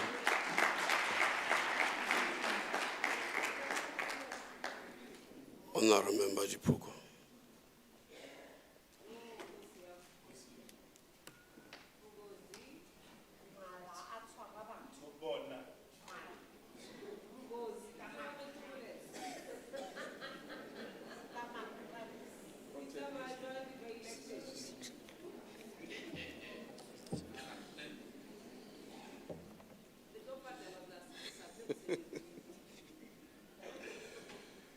No, thank you very much, Speaker. Ki fitise madume o marena o hla sehloa teng kwana. Marena ka o fapana ha ona, the leadership of the EFF, Fighter Amelia Shabalala, who's in this house today, baetapele bohle ba fapafapaneng. O tlile o thona le bahlandi masepale mona. Baetapele ba ditumelo ka o fapana. Honorable members ba lekgotla la ketsamolao la Freistata dumela. Le ba ahi bohle ba kwano Lepoi. EFF romela madume. Re tswa e se kgale re ntse re kolokotjhana re qeta ho amohela bili ya bobedi e ne tswa ho setho sa executive Ntate Toto Makume mo teng a neng a fana ka karolelano ya kapakabo ya ditjhelete mafapha a fapafapaneng. Mefapha lena la bophelo bo botle o lefile 64 million if not mistaken ho kwala mo ba kwalang teng. Me re utlwile hore ehlile ka ge ba tla e fokotseile tjhelete ha e tshwane le a le motsetswang ho feta. Jwale re batla re tshwere mathata hore na ha e fokotseile o hloleile MEC le motse fetseng ka tjhelete ne le tomanyana na o tlo besa kae o time kae ka ye e re tshwereng le monse.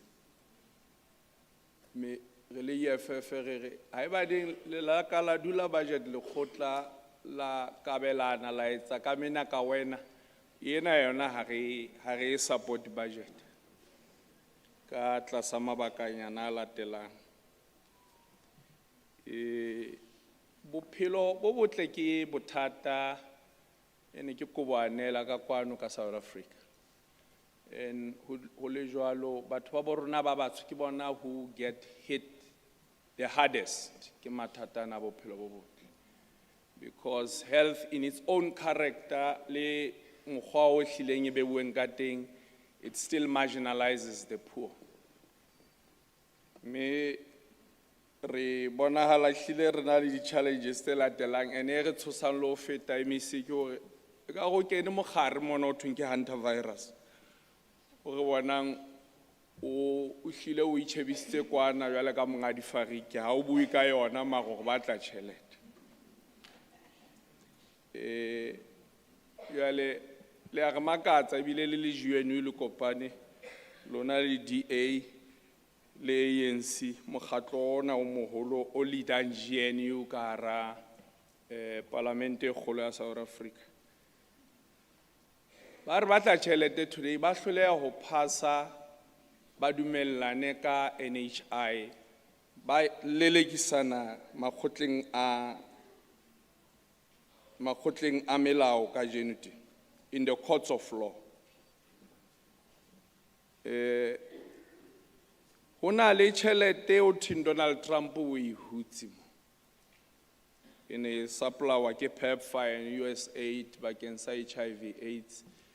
Ntse re le worried hore na ha o nka o so sena o lo kwala entle ke MEC o tlo kwala kae o tloelle kae. Tloella taba ya hore kwano Freistata o na le about 52.4% prevalence ya ntho o tinke hypertension fe. O tlo e sebetsa wa ntabena bile ke santsane ke hopotse hore hona kgweding yona yena hona le World Hypertension Day. Re lebeletse o bona mohlomong lefapha ha o ka etsa la budget ena e fete e le gona ga sa etsetse mpe le phaphamise awareness when it comes to hypertension. Batho ba rona ba bangata ba bolawa ke hypertension. This department, our MEC is the only one poorly performing in the whole of Free State. And ke ngwe ya mafapha e leng hore a tshwentse Auditor General haholo because tjhelete tsa teng ha re tsebe na go fa tsona di potela ka ntle di nyamela ka ntle ha di hlaka mo se di short. And Auditor General ha ra mabaka a hlahisitseng o hlahisitse mabaka ana o thweng ke infrastructural challenges. Meaho ya hao MEC ha e metle ho ha. And batho ba rona mona le phoi ba ka e paka tabeng le Free State ena in general. And how we the ceiling fell, I could honorable for Guarua the ceiling, it's worse. To a point that in Pelonomi Hospital, it's all I want to twin ki kamutsi man mo pepise 2021. Law and agents how. So the contractor are the apuma the ange. Itumelo hospital and again le member state in the legislature, monarch fitamo hospital ilika. CEO ha khono lo ekwala because tlamea lo kupisa ka tšhelete nyane ya o kwala roof tlamea lo kupisa hana matla o reka ntho e kubang e kibang rufu in that hospital. Compliance and supply chain management ke mathata ho latela Auditor General. Anti consequence management ha o mona ke o nyafua fela o iketsetsa rata se. Ha ona motho a reportang anywhere. Ona le bothata ba unauthorized expenditure over 80 million MEC. We're very worried. Well, but Baba Holunze by Mamo Basa win it, I think Speaker and Twitter make a reship.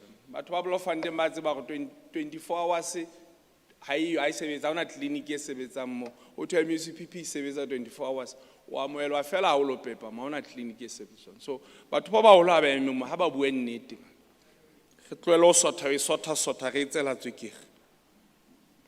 The same Angoma Seola to Buagayana Mutago, Twafel Jones Cronimo, Kitwateng Angoma Seola in about 2-3 weeks ago.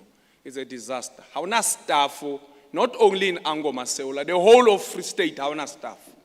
That's why you get what Warona Ashwar Mushebi, Aile a Opelo Agilino Hospital. And that's why majority of us have a lawyer at the hospital because all of them are turned into mortuaries. Medical depot and all tole kayona and tele bile tosi clean audit le tole tu kayona because batho ba gona ba na medication ke phela le batho ba ba whole man hospital he dental clinic on zo e sebetsa 24 hours hona le mme a tebetsweng last week ho sena medication ite ka re same medical depot re tlameng re be mo go yo opele diatla o thi sebedisa ditšhelete hantle ibile the least you talk about ambulances the better o tseo tsona o ka bo itholela misi ne ke tla bua ka ditsela tse lidelang to matlo a batho ba bo gona gore di ambulance di kene but let me shut up when it comes to that one ha re bua ka di ambulance ha di yo tu we order today we phone la today tla next week ho shwele batho ba 7 in the same street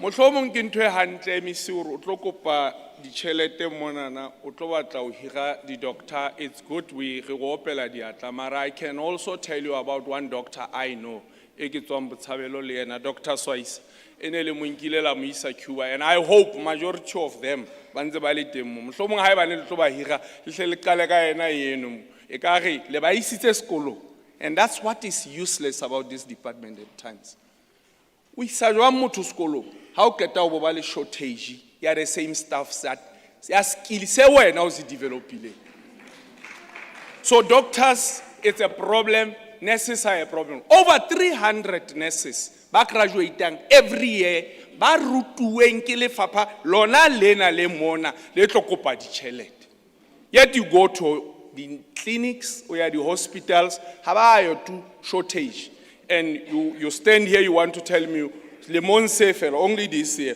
What 297. What about the rest that have been graduating? Under your care, with our cash, should we keep quiet about those? On top of it, hona le batho ba lokolotsweng le fapeng le pusong ena ya Freistata because hono ho thwe ba se ba hodile haholo. Re ba fatshe hore re tlo hira batho ba bangata ba banyane. What happened to that money? Re batla ho hira batho ba bo rona so that batho ba bo rona ba tsebo thola tshebeletso ya bophelo bo botle. Isisa guys speech songo again now.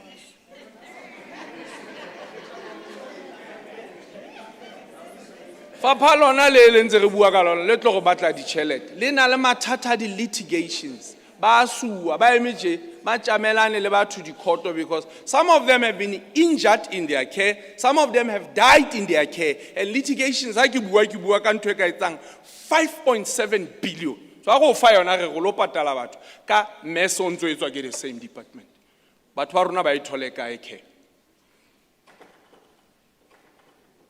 ono eme mona wena MEC o go bolella ka mogho o tlontsa net care there's some hospital out in net care in the Free State it does not exist anywhere it exists in our own department habana the hospital net care go and check everywhere it exists in Pelonome it exists in universities. MEC told us that November in 2025 is going to remove those people. They exist, they are still. And they preoccupy those buildings if we speak. Today. But we are roller on the floors, how na mo bathola di better thing. Every time, even some of them, they'll then be called to be operated when they are sick. So this netcare at some stage, la me ke re shebe gona tšhelete ya teng e ya kae, mme we suspect ka nna ba e wela le dipokotong tse wrong. Ha o eme dilemo tse kana MEC tlameha go opele diatla mo ka linen ya 70 million. Dilemo tse kaofela o ntse o reka eng? So tlameha go fe tšhelete go tlo fa 70 million o reka linen. All these years, what have you been doing, MEC? Bile fapha la ka tšhelete ntse go fa yona. So you waited to fitlhela ba 2026. E be lona o tlo kopa tšhelete go lo fa linen. Ebile pele ke lebala MEC, ke tlameha ke jwetse setšhaba sena se mona ke bona ka nako ka ya fela hore mofumadi wa hao MEC bjale ke a seba a tlohelle ho sebedisa social platforms tsa lefapha to campaign for the ANC. That is uncalled for. We will not tolerate it, and these people of the Free State will not allow us to allow you to fetch tšhelete or to spend the social medias to campaign for the ANC. Well, ka mantswe a gore ga re support ebile batho ba mo le poimo tsamaya le lo register ka di 4th of November vote EFF. Thank you very much, Speaker.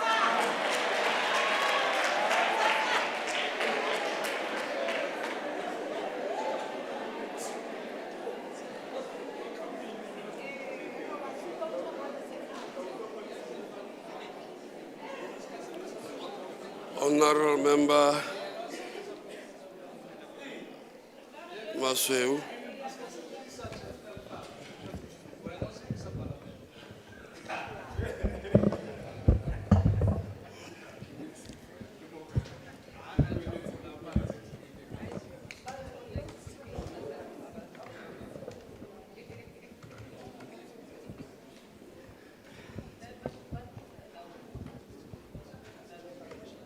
Yeah.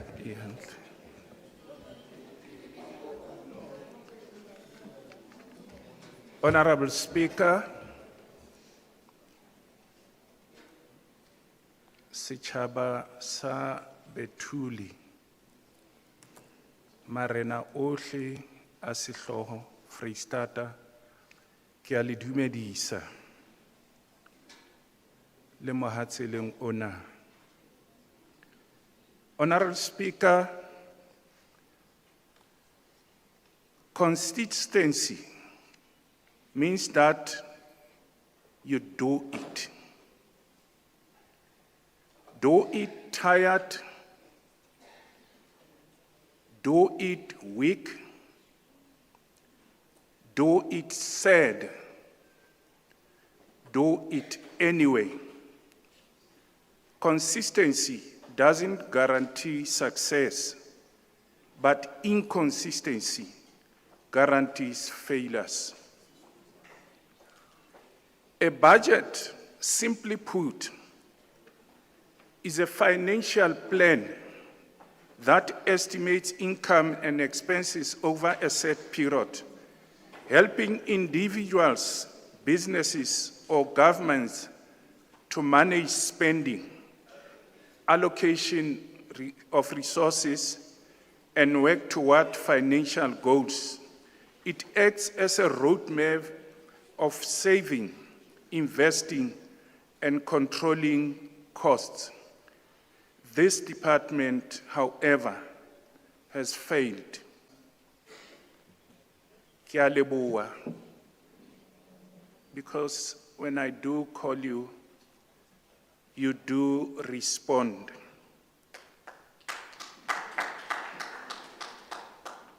The department has however failed in these areas and have shown poor leadership in financial performance in government. The AG, Auditor General, cites consequence management, expenditure, revenue, and asset management as some of the key non-compliance issues in the department. Honorable Speaker, access to adequate health care services in the Free State is not a privilege. Ha se menyetla hore setjhaba se fuwe ditshebeletso tsa bophelo Free State. Ha se menyetla setjhaba se patala di-tax hore se fumantshwe ditshebeletso tsa bophelo. It is a fundamental necessity that speaks to the dignity and well-being of residents. Our communities need healthcare system that is accessible, well-resourced, and responsive to their needs. When hospitals and clinics are understaffed, facilities are under-equipped, or services delayed, it is the most vulnerable who suffer. Ha ditshebeletso tsena tsa bophelo, lefapha le sa fane ka tsona ke batho ba hlophehang, ba iphumanang ba le mathateng. Strengthening healthcare provision is therefore not just about attending to complaints. Ke itse ke leboha Honorable MEC, empa ho araba Honorable MEC, ha ho bolele hore ke phano ya ditshebeletso e etsahetse. It is about restoring trust, improving quality of care, and ensuring that every person, regardless of their location, can receive timely and effective treatment. This department's failure to appoint sufficient doctors, nurses, and other essential staff, as well as the poor condition of healthcare facilities, has crippled healthcare facilities in the Free State Province. In some clinics,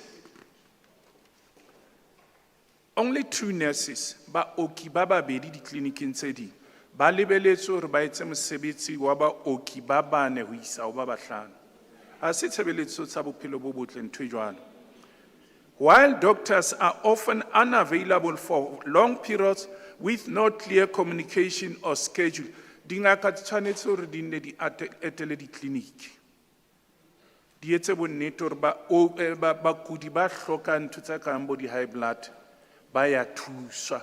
Ha ho bolelwe le ha dingaka di sa tle tleliniking bakudi ha ba bolelwe hobaneng.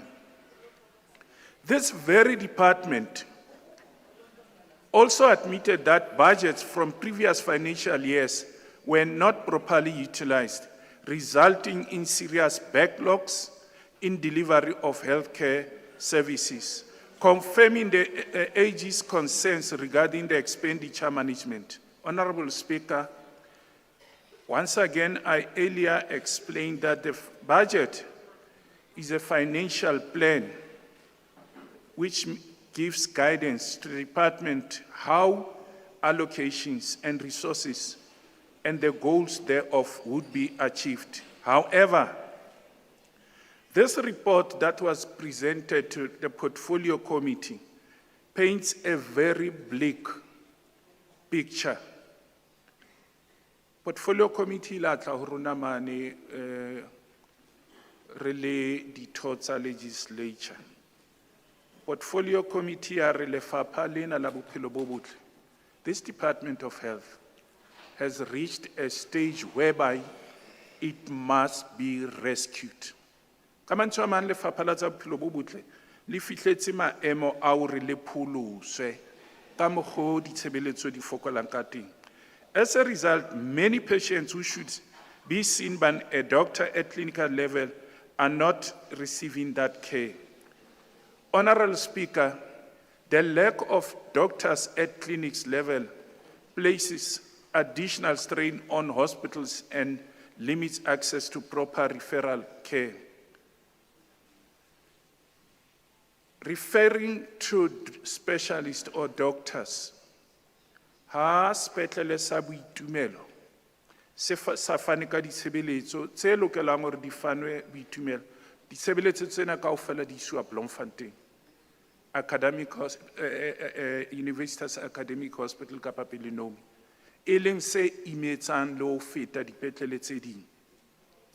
Regarding specialists, the Department of Health is committing a serious transgression. Lefapha la tsa bophelo bo botle Freistata, they are busy committing a transgression. In terms of its agreement with the University of Free State, the department is required to have 4 specialist doctors on staff, yet the hospital does not have the required number of appointed specialists. At the university, we will complete the neonatal ward refurbishment while broader maintenance planning to ensure that the hospital remain fit for purpose as a center for specialist care, teaching, and innovation. If the Universitas Hospital is supposed to have 4 specialists to teach our student doctors, and they only have 1 specialist, they are no longer an academic hospital. High academic hospital. So that board at Universitas that says Universitas Academic Hospital must actually be removed, because this department is busy transgressing. And let me tell you this, not only are we going to write the letter to the Department of Health to attend to this functionality, but we're also going to write to HPCSSA, Council ya the health professions. Reports out now, what is their job? If they are allowing universities to continue to be called, MEC himself has just said, in order to make sure that teaching and specialized care and innovation is kept at a level of fit for purpose. Put it simple, there's no fit for purpose in the Department of Health in terms of this. Universitas Hospital is no longer an academic hospital.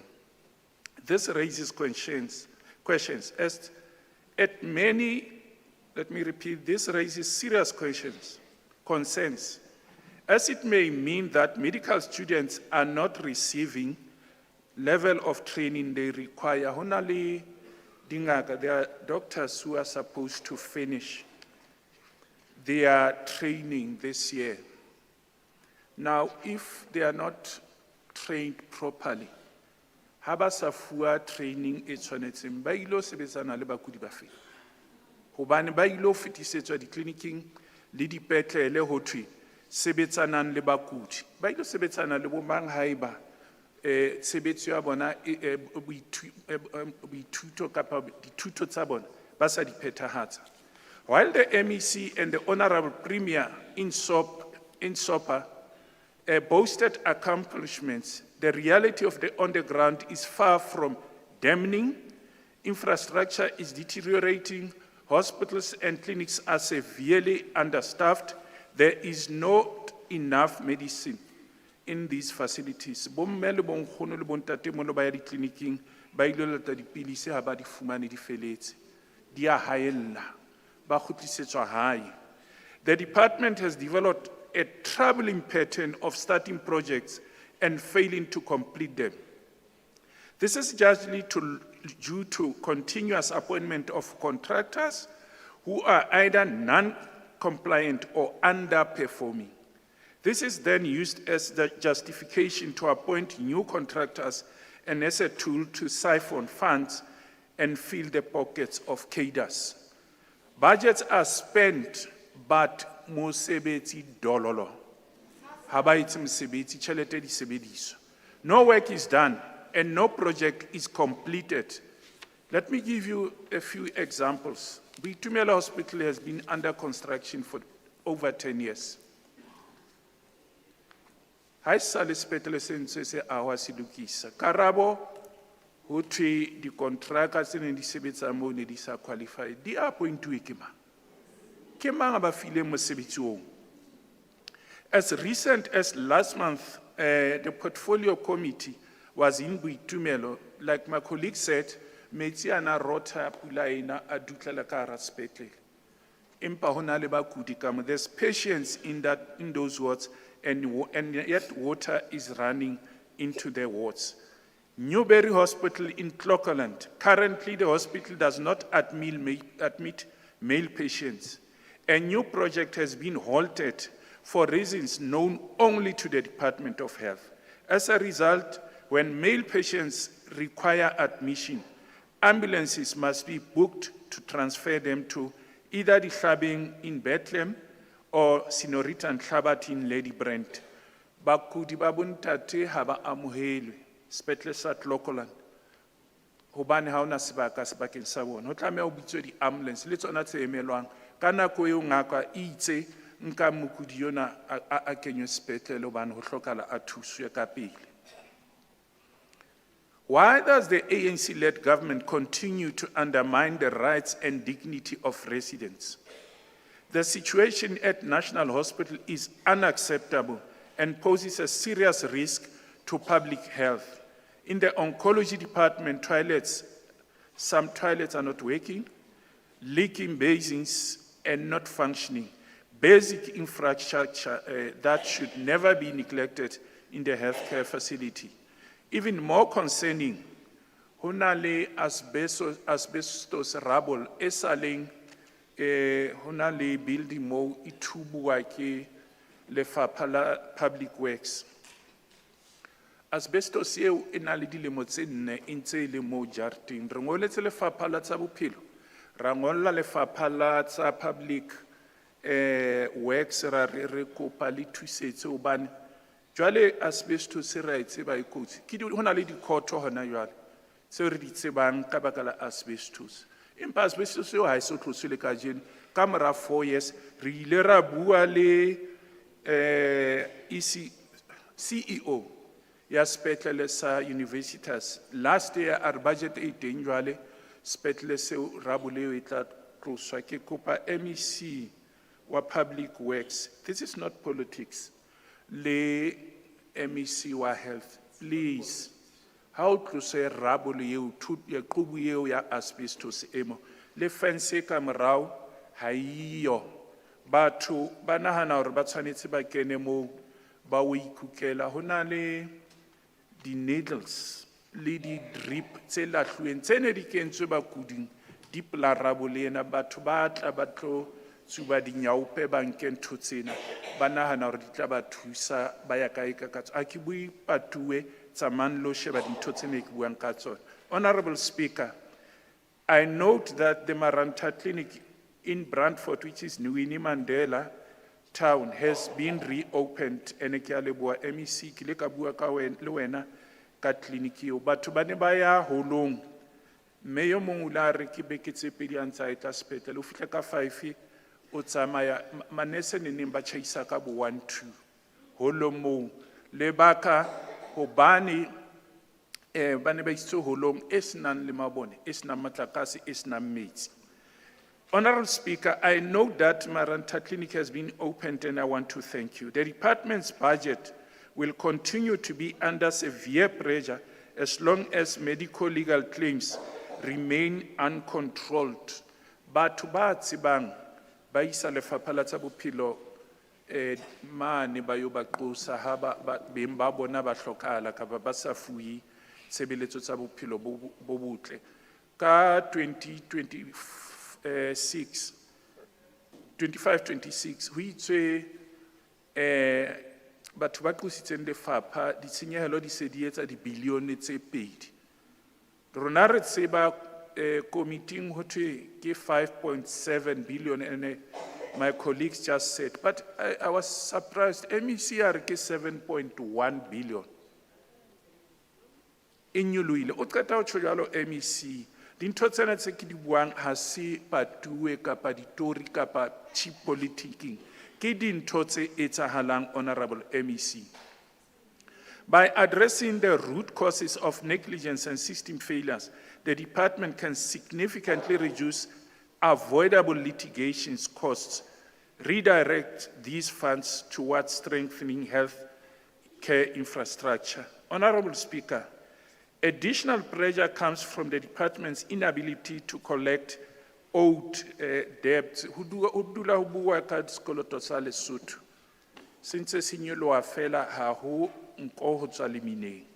We cannot continue to measure progress in healthcare by the budgets alone, while systems on the ground remain weak and unresponsive.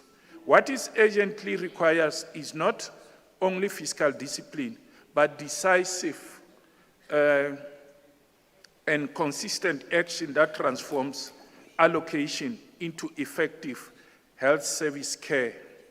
I repeat, do it tired, do it weak, do it sad, do it anyway. Consistency doesn't guarantee success, but inconsistency guarantees failure. This must become the guiding principle of this Department of Health. We are seeking a healthcare system defined by efficient response times, fully functional and sufficient medical equipment. Pijana ho buile ka di ambulance. Hona le batho ba kulelwang ke beng ka bona. Be ba founela ambulance. Motho a kula mona e le thibang. Ho fete matsatsi a mabedi, 48 hours. Ambulance e sa fitli. MEC o itse ba leka ka hohle hore toropo le toropo e tlo ba le ambulance. Ke nnete, ke hobaneng di letsa nkuwa ditoropong? Hobane jwale di bukeletswe kae, ha e founela e nka matsatsi, mosebetsi mmoho mona o itse e nka dibeke, e sa fitli. Honorable Speaker, these are real things that are happening in the Department of Health. There's no quality services that the Free State community deserve.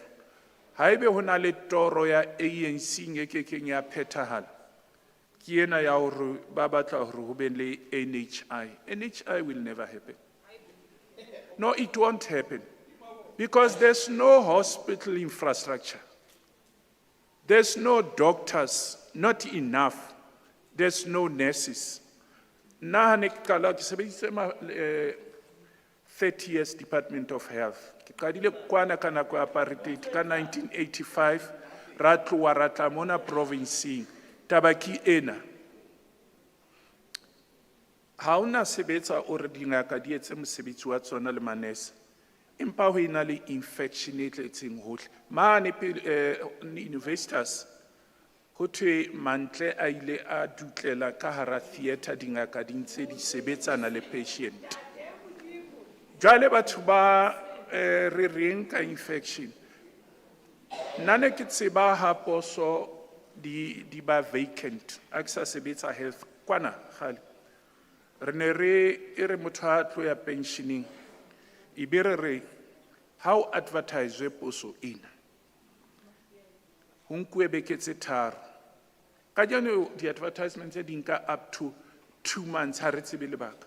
Empa re ne re pele poso ena motho ena a yang pensioning a tsamaya e be se tlatsuwe ho etsetsa hore motho a tlo nka sebaka sa a beteng. Ka jeno ha e etsahale ntho ipotso ke hore ke obane le baka le lento poor performance le ya di managers kapa lefapha le nka hore ho approve di vacancy tsena ho tlameha ho kene mafapha a finance ho bua ho premier le cleaner CEO ba patalwang ditjhelete tse ngata ha ba kgone ho appointa kitchen cleaner. Ke a leboha motsamaisi wa dipuisano.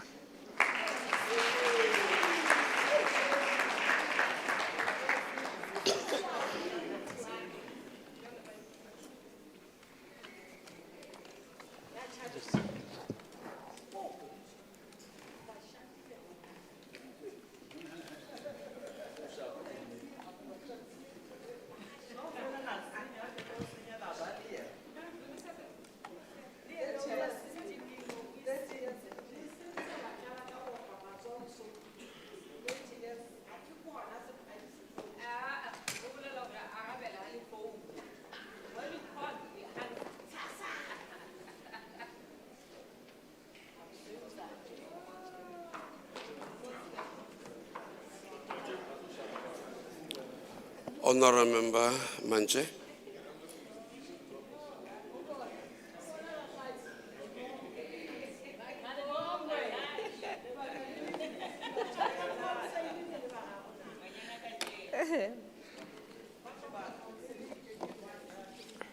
Thank you very much, Honorable Speaker, Honorable Acting Premier, members of the Executive Council, members of this House, Marana ohle a teng ka kwano kasheko, makhanselara le majoro ba rona ba teng ka kwano, setjhaba ka kakaretso sa Free State. Dumelang.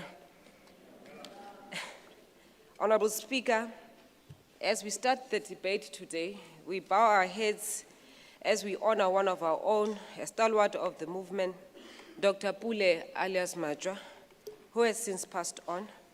We also send our gratitude to His Excellency, President Cyril Ramaphosa, for granting us the opportunity an opportunity to bury our stalwart under a special provincial funeral. We rise today, Honorable Speaker, not merely to support a budget vote, but to affirm a principle that has guided our movement for decades. The Freedom Charter clearly indicate and unapologetically the following. A preventative health scheme shall be run by the state. Free medical care and hospitalization shall be provided for all, with special care for mothers and children specifically. These are not poetic lines, they are instruction to govern today. Though this budget, the African National Congress continue the work on translating the historic vision into lived reality. Honorable Speaker, our approach is not accidental.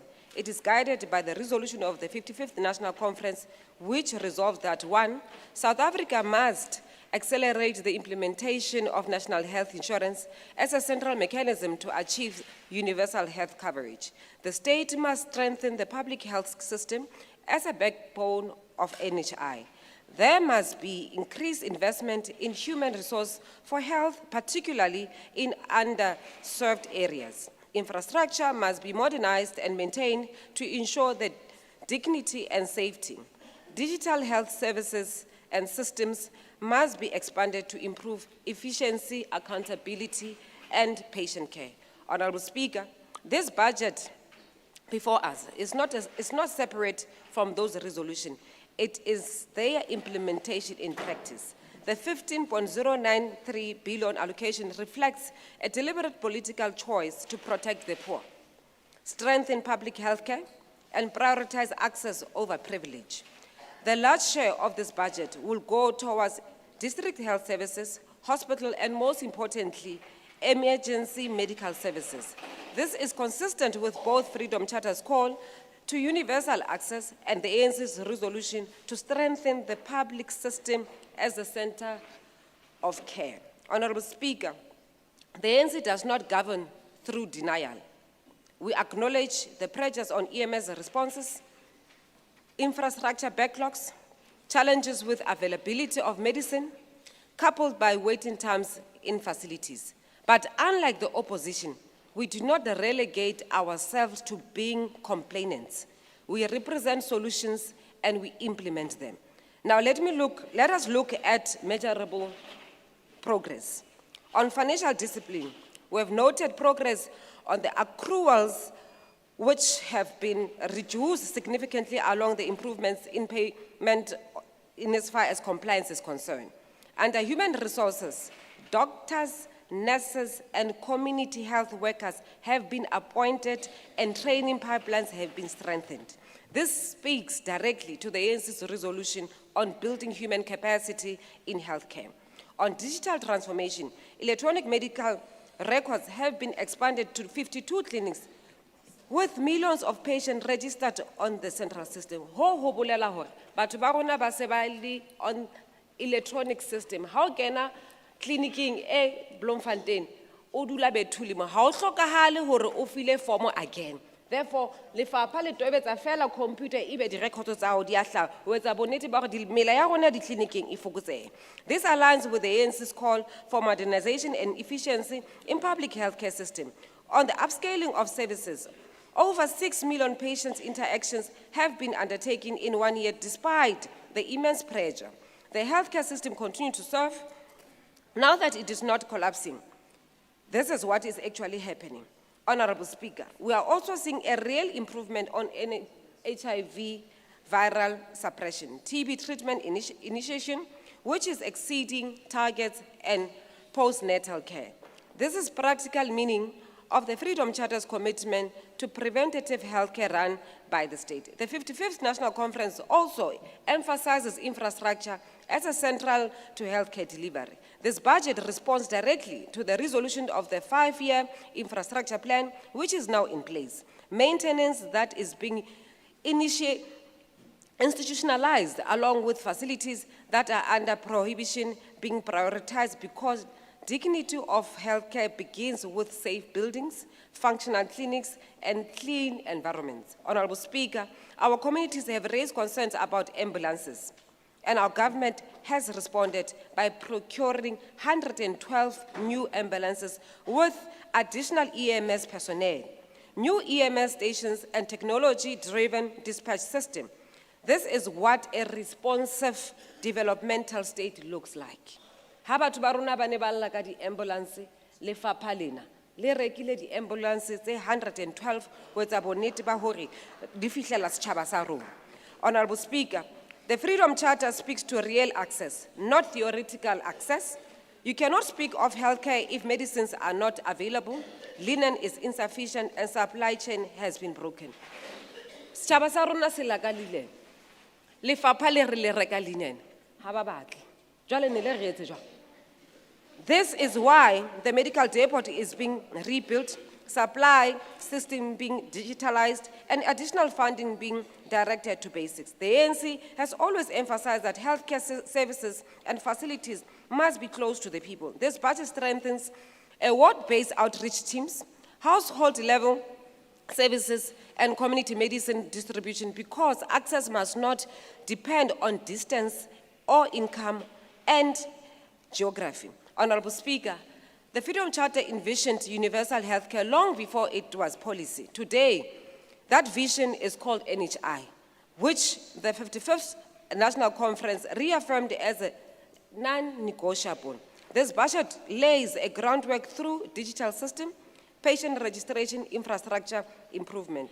We are not debating whether NHI will happen. We are telling you, as the opposition, we are building towards it because it's now policy. Health does not exist in isolation. It is shaped by access to water and sanitation, roads, as well as collaboration with local government. That is why the provincial focus on fixing municipality is also a health intervention. This budget must be understood for what it is, which is a continuation of Freedom Charter's vision, implementation of the 55th National Conference resolutions, a practical response to real challenges, a commitment to the people of the Free State. Yes, challenges remain, but progress is visible. There is clear evidence of financial stabilization, workforce expansion, digital transformation, and service delivery at scale. Honorable Speaker, the question before this House is simple.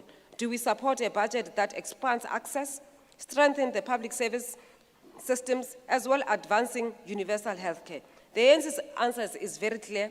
We support the budget vote because healthcare is not a privilege. It is a right affirmed by the Freedom Charter, advanced by the ANC, and delivered through this particular budget vote. Honorable Speaker, Honorable Mkhabela raises an issue about batho ba ileng hore ba hiruwe kapa ba sa hirwang lefapheng ho etsa bonnete ba hore ditshebeletso di fihlella setjhaba. This budget vote e re ho rona in 2025-2026 2,224 staff members were appointed. Out of that 2,224, 1,977 are community health workers.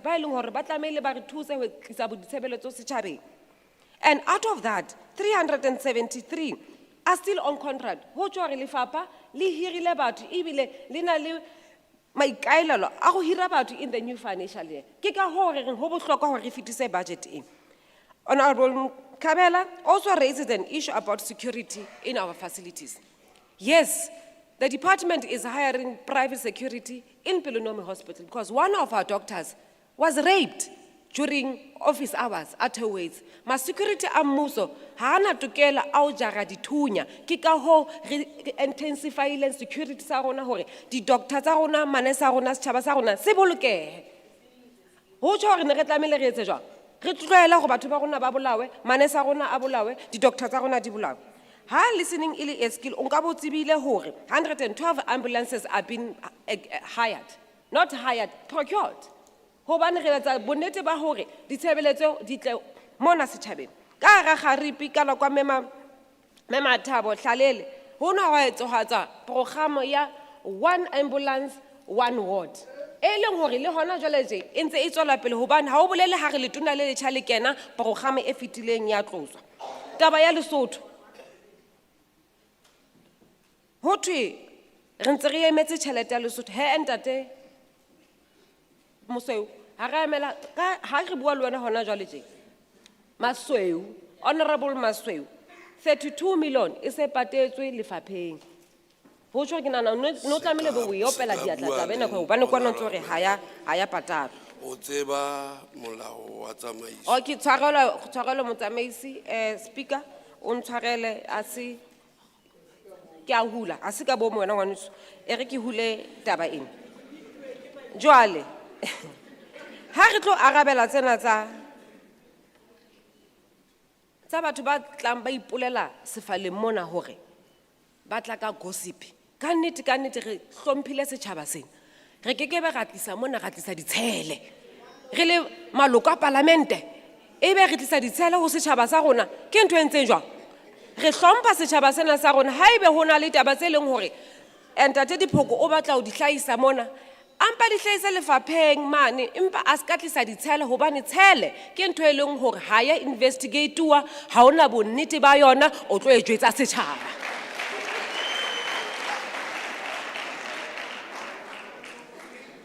Re tla ho yena ya taba tsa ntate Magashule. Re ananela hore hona le ntho tse ding tse leng hore mohlomong ntate Magashule ho ba lona gongwe ke ANC ka nako eo. Ona di etsa ebile di lokela hore re di upload. Empa e rile ha re bona hore o etsa manyala ka ga Freestata ya ba ga motebela. Hobane ha hona mohlang re tlo dumelang hore ba etapele ba ANC. A go dule fatshe. Tshwara setulo mme. Thank you, Honorable Speaker. I'm rising on a point of order, Honorable Speaker. Honorable Speaker, is it parliamentary for another member of parliament in parliament to be saying a word moto o etsa manyala? Because manyala is something else, and I can explain it going further, which is something that goes down the drain. Enyontsha, ke a leboha.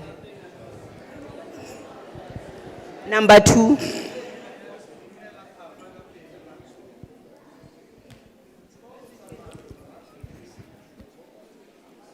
The word manyala ha ke Mosotho.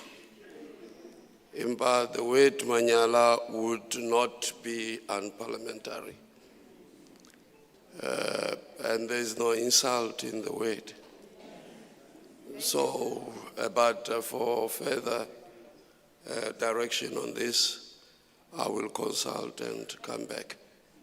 Simply because I'm not Sotho speaking.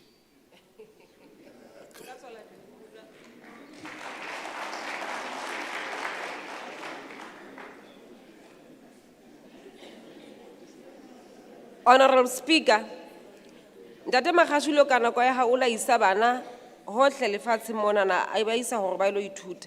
Tse ding tsa di-university tsa ba isitseng ho tsona le di-university tse ne di se accredited. E le hore ha ba kgutlela ka ga South Africa mo ya ba ke tshwere mathata ha ba kgone ho sebetsa di-clinicing ha ba kgone ho sebetsa dipetlele. Mmuso ona wa etsa bonnete ba hore ra ba kgutlisetsa ba kgone ho ngola tsona what we call ba ye dibotong hore ba kgone ho sebeletsa setjhaba sena sa rona. Batjha ba rona ba ileng hore re ba kenya sekolo re le mmuso wa Freistata. Ha o bolele hore ha re isitse bana sekolong ba tlamele ba sebeletse mmuso fela. Ha re trainele bana ba rona hore ba sebeletse mmuso fela, mme re ba trainela hore ba kgone ho sebetsa, ba kgone ho ya mafatsheng a mang, ba kgone ho ya private sector. Ke ka ho leng bohlokwa hore re ise bana ba rona sekolong. Ha ho kgonahale Honorable Speaker, that we can hire each and every individual that we have taken to school. It's not possible. But we are saying as the ANC government, we are going to continue to train our young people to ensure that Baba educated, ba kgona ho sebetsa, ba kgona ho ya le mafatsheng a mang. Honorable Speaker, ha re qetela. Honorable Speaker, ha re qetela ka ena ya maintenance. Lefapha la tjho la re re tlo traina bana ba rona through artisan development program ebile ke a thaba ha lefapha la health le yona le nkileng program e ya hore batjha ba rona ba tlamehile ho ba di-artisans hore ba etse bonnete ba hore ba lokisa meaho ya rona without a tender ke bona ba e leng hore ba tla kgona ho etsa bonnete ba re maintenance o le buang ka ona wa dipetlele e nna bona ba o lokisang lefapha le hire bona ho etsa bonnete ba hore dipetlele tsa rona di ba hantle ke a leboha modulasetulo.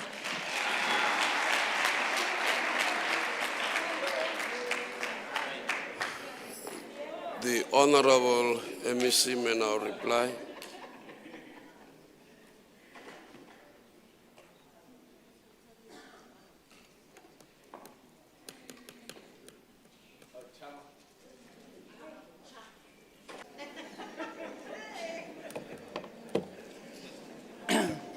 Honorable Speaker, I stand here very disappointed with Honorable Dipoko, who is the chair of the subcommittee that I account to, and some of the issues that I've accounted to him, he comes here and he pretends that he doesn't know about those. I'm very disappointed.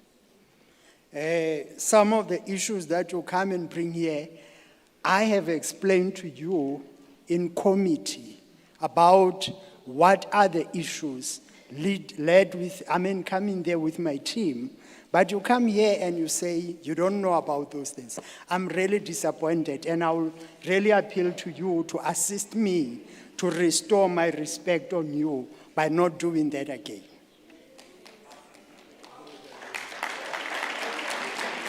Honorable Chair, we have the staff within the department that we have hired during COVID. And I want to use this opportunity to alert the House that those contracts have also been extended for the next 12 months. The issue of operations backlog, I spoke about it here. And we are not in a habit or in a business of hiding issues. We've always been honest and upfront on the issues that we are raising. The non-communicable diseases, they are a focus within the department, Honorable Dipoko, and we will continue to do that. That also includes mental health issues. Recently, we had an engagement with the Office of the Auditor General, and we raised a concern that in our engagements with the Office of the Auditor General, the issues that have been brought to us is that the issue that's standing between us and a clean audit is a property register. And, but the reports that we're receiving are not indicating that. But that's something that we have also clarified when we came and accounted in front of the committee. And it's strange that it's still being raised here, because we did explain it during the period of the committee. Honorable Speaker, we have developed an infrastructure 5-year master plan. And it's just unfortunate that we only have 40 minutes to account here. And accounting 40 minutes for a 15.1 billion budget, it's not sufficient. And we choose things that we can speak because of time and those that we cannot.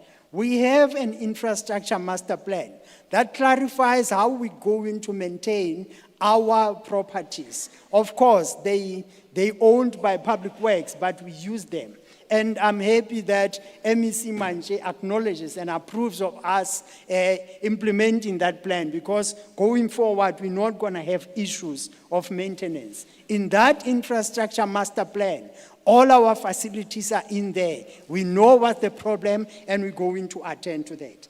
Bitumelo Hospital, there are 8 projects that were going on there. 5 of them are completed, and we're using the facilities. And we expect that members who are doing oversight would have seen that progress. But interestingly, they go there, they do oversight, they see progress, but they come here and pretend as if there's no progress. In Boitumelo, there's a lot of progress. There are a lot of projects have been concluded, and some of the facilities that have been upgraded are now being utilized for the benefit of our community in that space. So, Honorable Chair, it's not true that the Department of Health is in crisis. We are resolving our issues, and those that we have resolved, it's quite about them.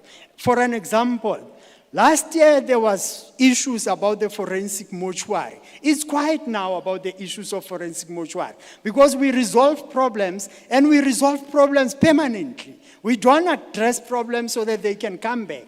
There were issues about MUCPP. That issue has been resolved and is not coming back to this platform, and it's not being raised even on social media. We don't resolve problems for them to come back, Honorable Speaker. We resolve them permanently. So all problems that we have identified in health, we are resolving them, and we make sure that they don't come back to haunt us. The issue of net care, Honorable Speaker, I'm sure honorable member would have to go and do some research. Net care exists quite a lot.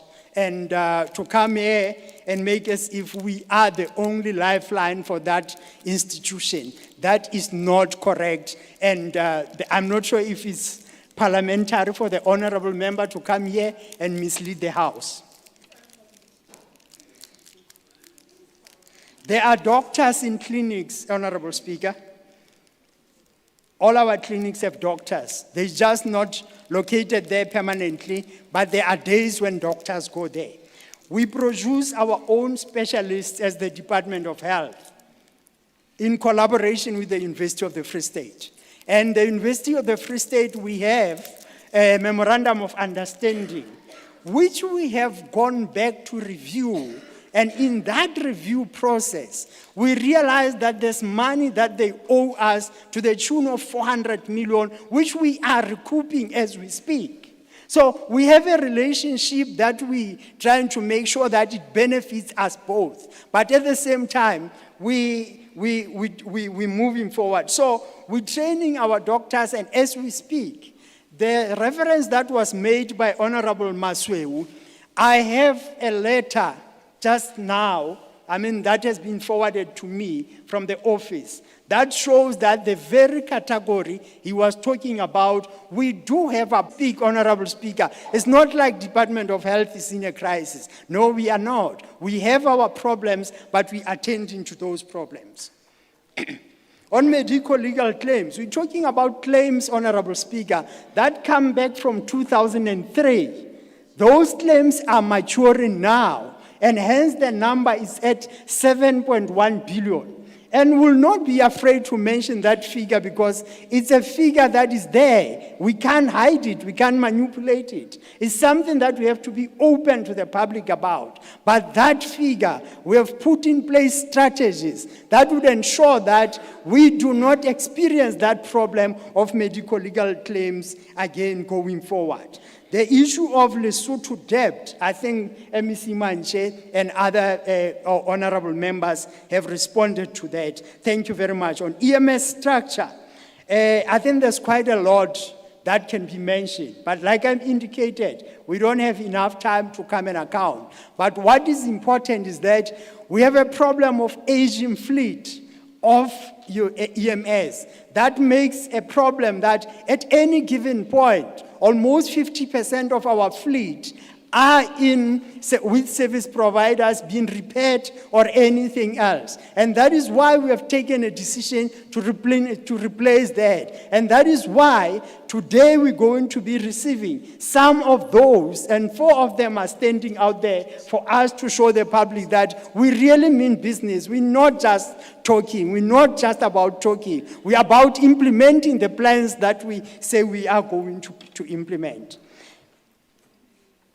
Honorable Speaker, I think I've tried my level best to respond to quite a number of issues that have been raised. But let me also mention that as the Department of Health in the Free State, We understand that our clients are out there in the society that we live in. And that is why in the past year and a half, we have been able to visit and do outreaches in 24 towns in the Free State.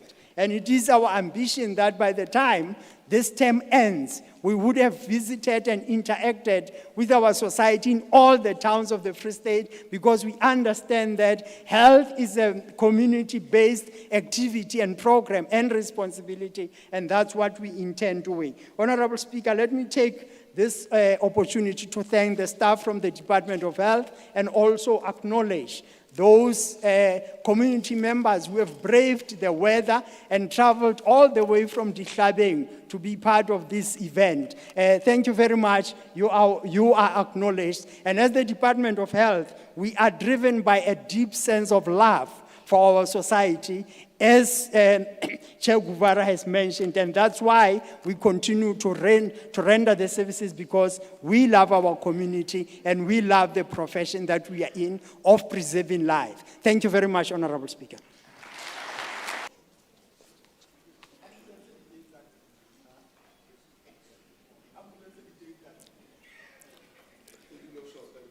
The reply by the Honorable MEC concludes the debate on Vote 5, Health. The Acting Secretary shall read motion 2. That the second reading debate on the appropriation bill, B3 of 2026, be continued. Vote 7, social development. The vote before the House is vote 7. Andikakubizi man. Tisasebenzela ukubiza. Ungahlala phansi. Enkosi. Enkosi. The vote before the House is vote 7. Social development. The Honorable MEC Mamotlalele may now address the House. Uyabona ke xesha lifikile ke.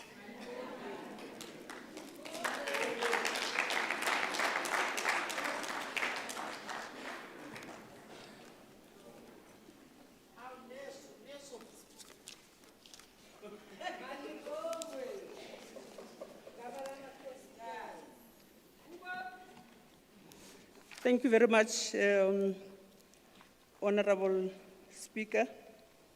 Ndate Mxolisi Dukwana, the Acting Premier, Comrade Jabu, Mbalula, members of the Legislature, members of the Executive Council, Executive Mayors, Mayor Speakers and Councillors, Marena Aruna Ateng, Kajeno le nagele hlomphile, ebile re boka dikgomo, all senior managers from different spheres of government, organized labor, NPOs and stakeholders, setjhaba sa Freistata, baahi ba Lephoi, Bethuli, dumelang. Honorable Speaker, serame sena se etsa manyala fela. Honorable Speaker, we present the budget vote of social development few days from the commemoration of a historic day of workers known as May Day. A reminder that dignity of workers, the rights we enjoy, and the freedoms we exercise were not given on a silver platter. But there are men and women who sacrificed their lives and fought for justice and equality. As the province, we acknowledge the progress that has been made on the recognition of the workers' rights. We also acknowledge that the challenges of inequality, poverty, and unemployment are still confronting our people, including workers. This budget vote is therefore not just about numbers. It is about continuing that struggle in a new form. It is about ensuring that the freedom we celebrate is felt in every home, every community, and every village across the Free State. This budget is about placing the people at the center of development, ensuring that government works for them and with them. This budget is about the daily realities. It speaks to the mother who wakes up without an income, the young person searching for opportunity, the elderly who depend on government to provide care and dignity, and families struggling to make ends meet. This budget speaks to a young person who is troubled by alcohol and substance abuse. It speaks to women and children who are being abused and needs a safe place and a shelter to host them, whilst they wait for justice to prevail so that their dignity is restored. At the center of this budget is the work of social development. This is where government meets the people at their most vulnerable. Through social grants, early childhood development, support to persons with disabilities, and services for older persons, we are building a caring state that protects the most vulnerable. But we are also going beyond relief. We are creating pathways to empowerment, self-reliance, and participation in the economy. This is how we restore dignity, not just through assistance, but through opportunity. Honorable Speaker, the challenges confronting our people needs all the departments to work together through the district development model, because social ills will only be reduced through the creation of employment and the growth of the economy of our province. Allow me to present the 2026-27 budget vote 7. For the 2026-27 period, the department has been allocated the amount of 1.4 billion. The allocation increased with 3.1% against the expected CPI inflation of 3.6%. The department has allocated its budget in 5 programs. For administration is 377 million, social welfare services 269, children and families 336, restorative services 277, and development and research 173. Honorable Speaker, on program 1, which is administration. Administration plays a crucial role in building a capable state by ensuring effective implementation of policies and programs. A capable state relies on effective implementation of policies and also relies on professional, efficient, and accountable public service, ensuring merit-based appointments, capacity building, accountability, and provision of services to our people. Effective administration enables the state to deliver quality services, address societal challenges, and build trust with citizens. Good governance is the backbone of thriving society. It's about ensuring institutions are managed effectively and transparently. The work of the 7th administration is anchored around 3 priorities, which include priority 3, building a capable, ethical, and developmental state. Building a capable, ethical, and developmental state is important for the department to provide efficient and effective public service. We are pleased to indicate that the department maintained an unqualified audit opinion for 2024-25. The department has consistently maintained unqualified audit outcomes with findings for more than 5 consecutive years. As the department, we acknowledge the consistent unqualified audit opinion. However, we need to improve the audit outcome of the department to a clean audit outcome. On filling vacancies, we're saying filling of vacancies are not just empty seats. In social development, they mean children wait longer for foster care, gender-based violence and femicide survivors do not get counseling, and adoption of children is delayed. During the 2024-25 financial year, the overall vacancy rate at senior management was at 58%. During the 25-26 financial year, the department prioritized the stabilization of senior management capacity within the department. The department has filled 8 senior management positions that include 4 chief directors as well as 4 directors. Filling of these senior management posts also created pathways for upward mobility of talented officials to rise through the ranks, based on merit, performance, and potential. We commit ourselves to finalize the filling of senior managers' vacant posts, all of them, and the strategic posts during the 2026-27 financial year. The National Development Plan recognizes the need for the country to appoint 55,000 social service professionals by 2030. Social workers, social auxiliary workers, community development practitioners, child and youth care workers, and probation officers are the frontline defenders of dignity and social justice. During the 2025-26 financial year, we have appointed 109 social services professionals in the fields of 34 social auxiliary workers, 73 assistant community development practitioners, and 2 child and youth care workers. We have also filled the posts of social work managers in Harib, community development manager in Fezledabi, community development supervisors, and 8 social work supervisors who will mentor social workers who were appointed in the previous years. We have also appointed 41 officials under Molo Makelwane household profiling intensification projects whose appointments has impacted immensely to community mobilization. However, rising levels of poverty, substance abuse, gender-based violence and femicide, child neglect, and challenges confronting young people continue to place immense pressure on our current workforce. We will fill vacancies, as I have indicated, in the new financial year. Honorable Speaker,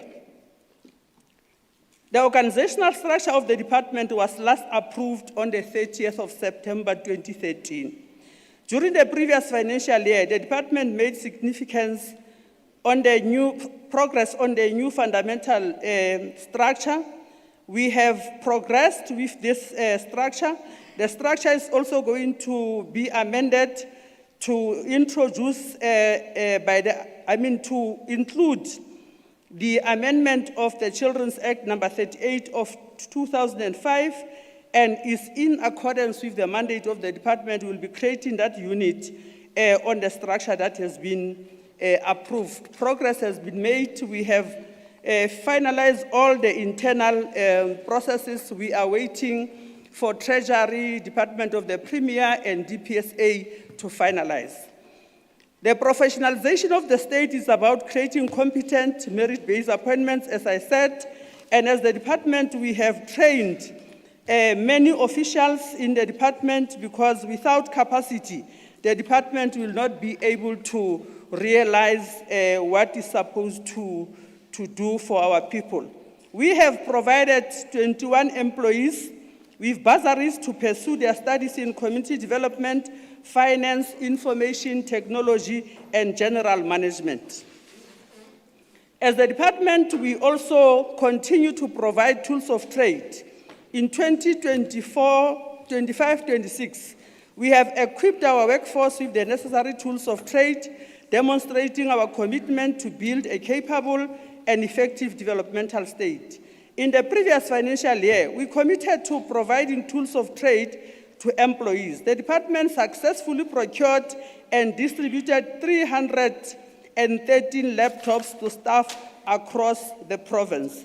In the new financial year, we will utilize 2.5 million to provide the tools of trade.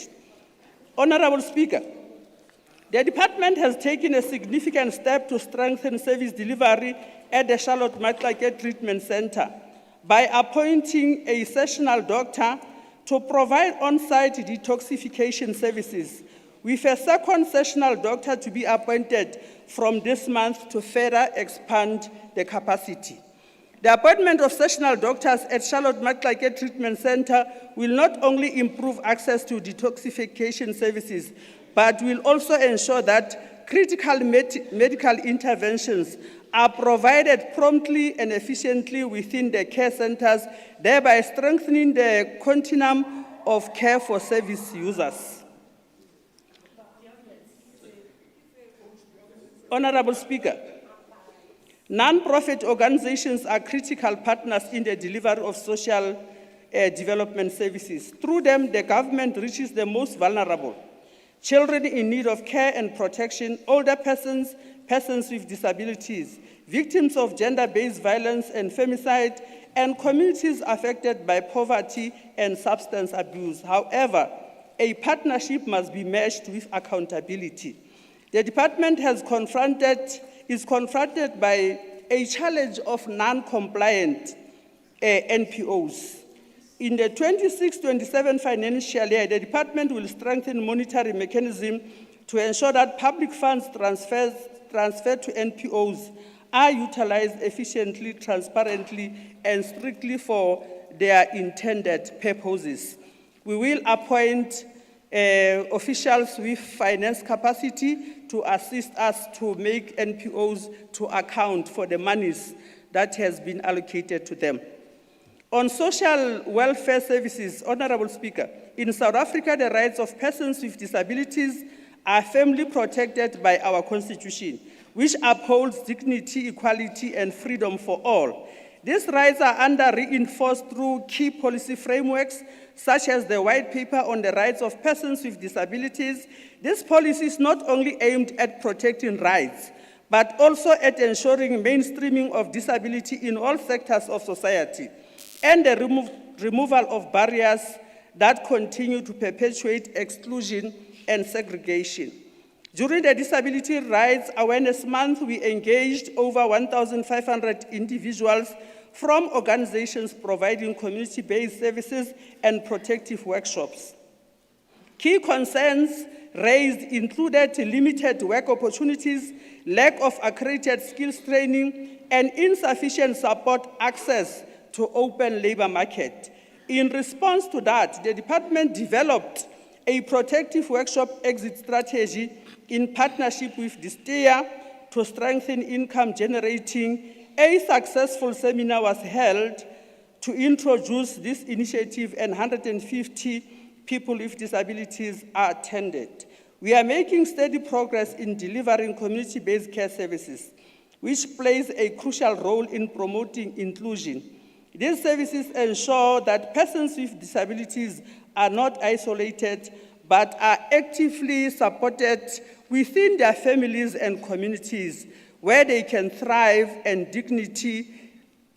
with dignity and independence. We are also implementing integrated programs within protective workshops as part of a broader strategy to empower individuals with disabilities and promote their social and economic inclusion by focusing on skills development, enterprise initiatives, and sustainable business opportunities. We aim to foster independence and enable persons with disabilities to participate meaningfully in the economy. Additionally, we will provide accredited training to people with disabilities. We will also create a platform during the Disability Rights Awareness Month where people with disabilities will come and showcase their talent and all the services that they provide, because they cannot always rely on receiving grants when they are able to do work for themselves and earn an income. An amount of 29.1 million has been allocated in 26-27 financial year. Older persons play a crucial role in families and society as a whole. They pass cultural values, traditions, and life experiences to younger generations. Many provide childcare, support their grandchildren, and help maintain family unity. They keep community history alive and contribute to shaping identity and resilience. Older persons also advocate for their rights to dignity, safety, care, and participation in society. To strengthen care and protection for the elderly and reduce abuse, violence against them, the department has partnered with 36 non-profit organizations providing 24-hour residential care for 800 older persons and with 153 NPOs delivering community-based care and support services to 4,464 older persons. These initiatives ensure appropriate care and protection within the communities. We will invest an amount of 2.5 million to support 200 older persons in the National Active Aging Program. This funding will cover uniform transport and accommodation. Our goal is to engage active aging and help older persons to stay engaged in activities that enhance their health. This year, we will host the National Golden Games as the province of the Free State. Honorable Speaker, social relief is a critical short-term relief provided by the Department of Social Development. It is important because it gives emergency support to people who are in need during disasters and to families in distress. In the previous financial year, we committed to continuing to collaborate with the South African Red Cross Society and to provide support to families in distress. The department also collaborated with the Department of Health to support families affected by malnutrition. Many who needed support during disasters and fires were supported through partnership. An amount of 1.7 million was spent to reach 1,010 families in distress. Honorable Speaker, we will not stop with the provision of assistance to person or household affected by the disaster or where the prevailing economic circumstances at home warrants the provision of immediate assistance and support.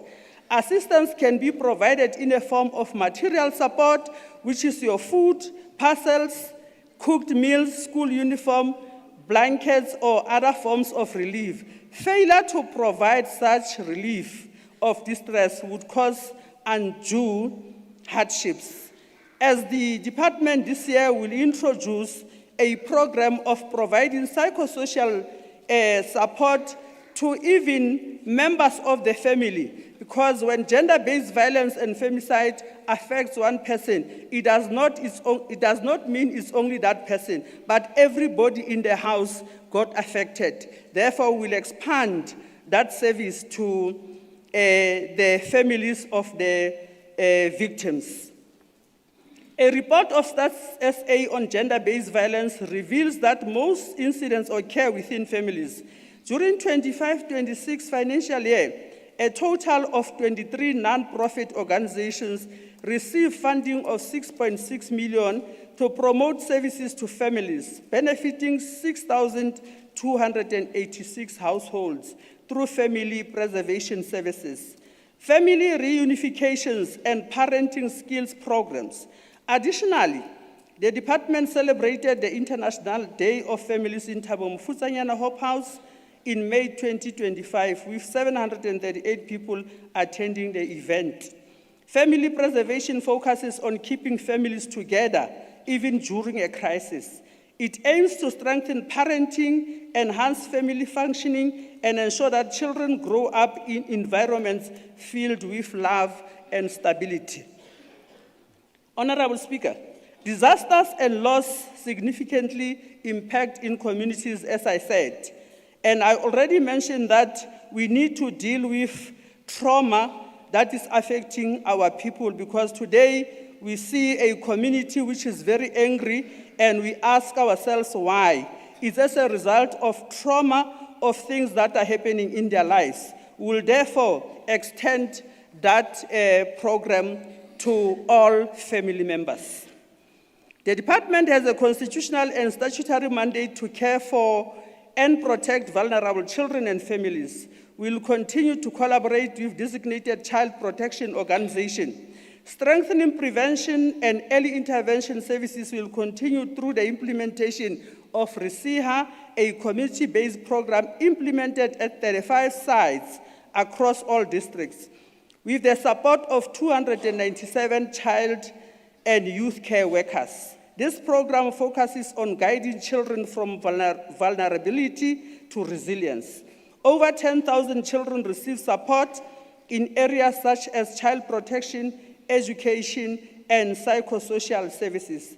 The department has spent an amount of 8.6 in 2025-26 financial year to support 47 care centers for children with disabilities, and 10 million is allocated in 26-27 financial year to support children.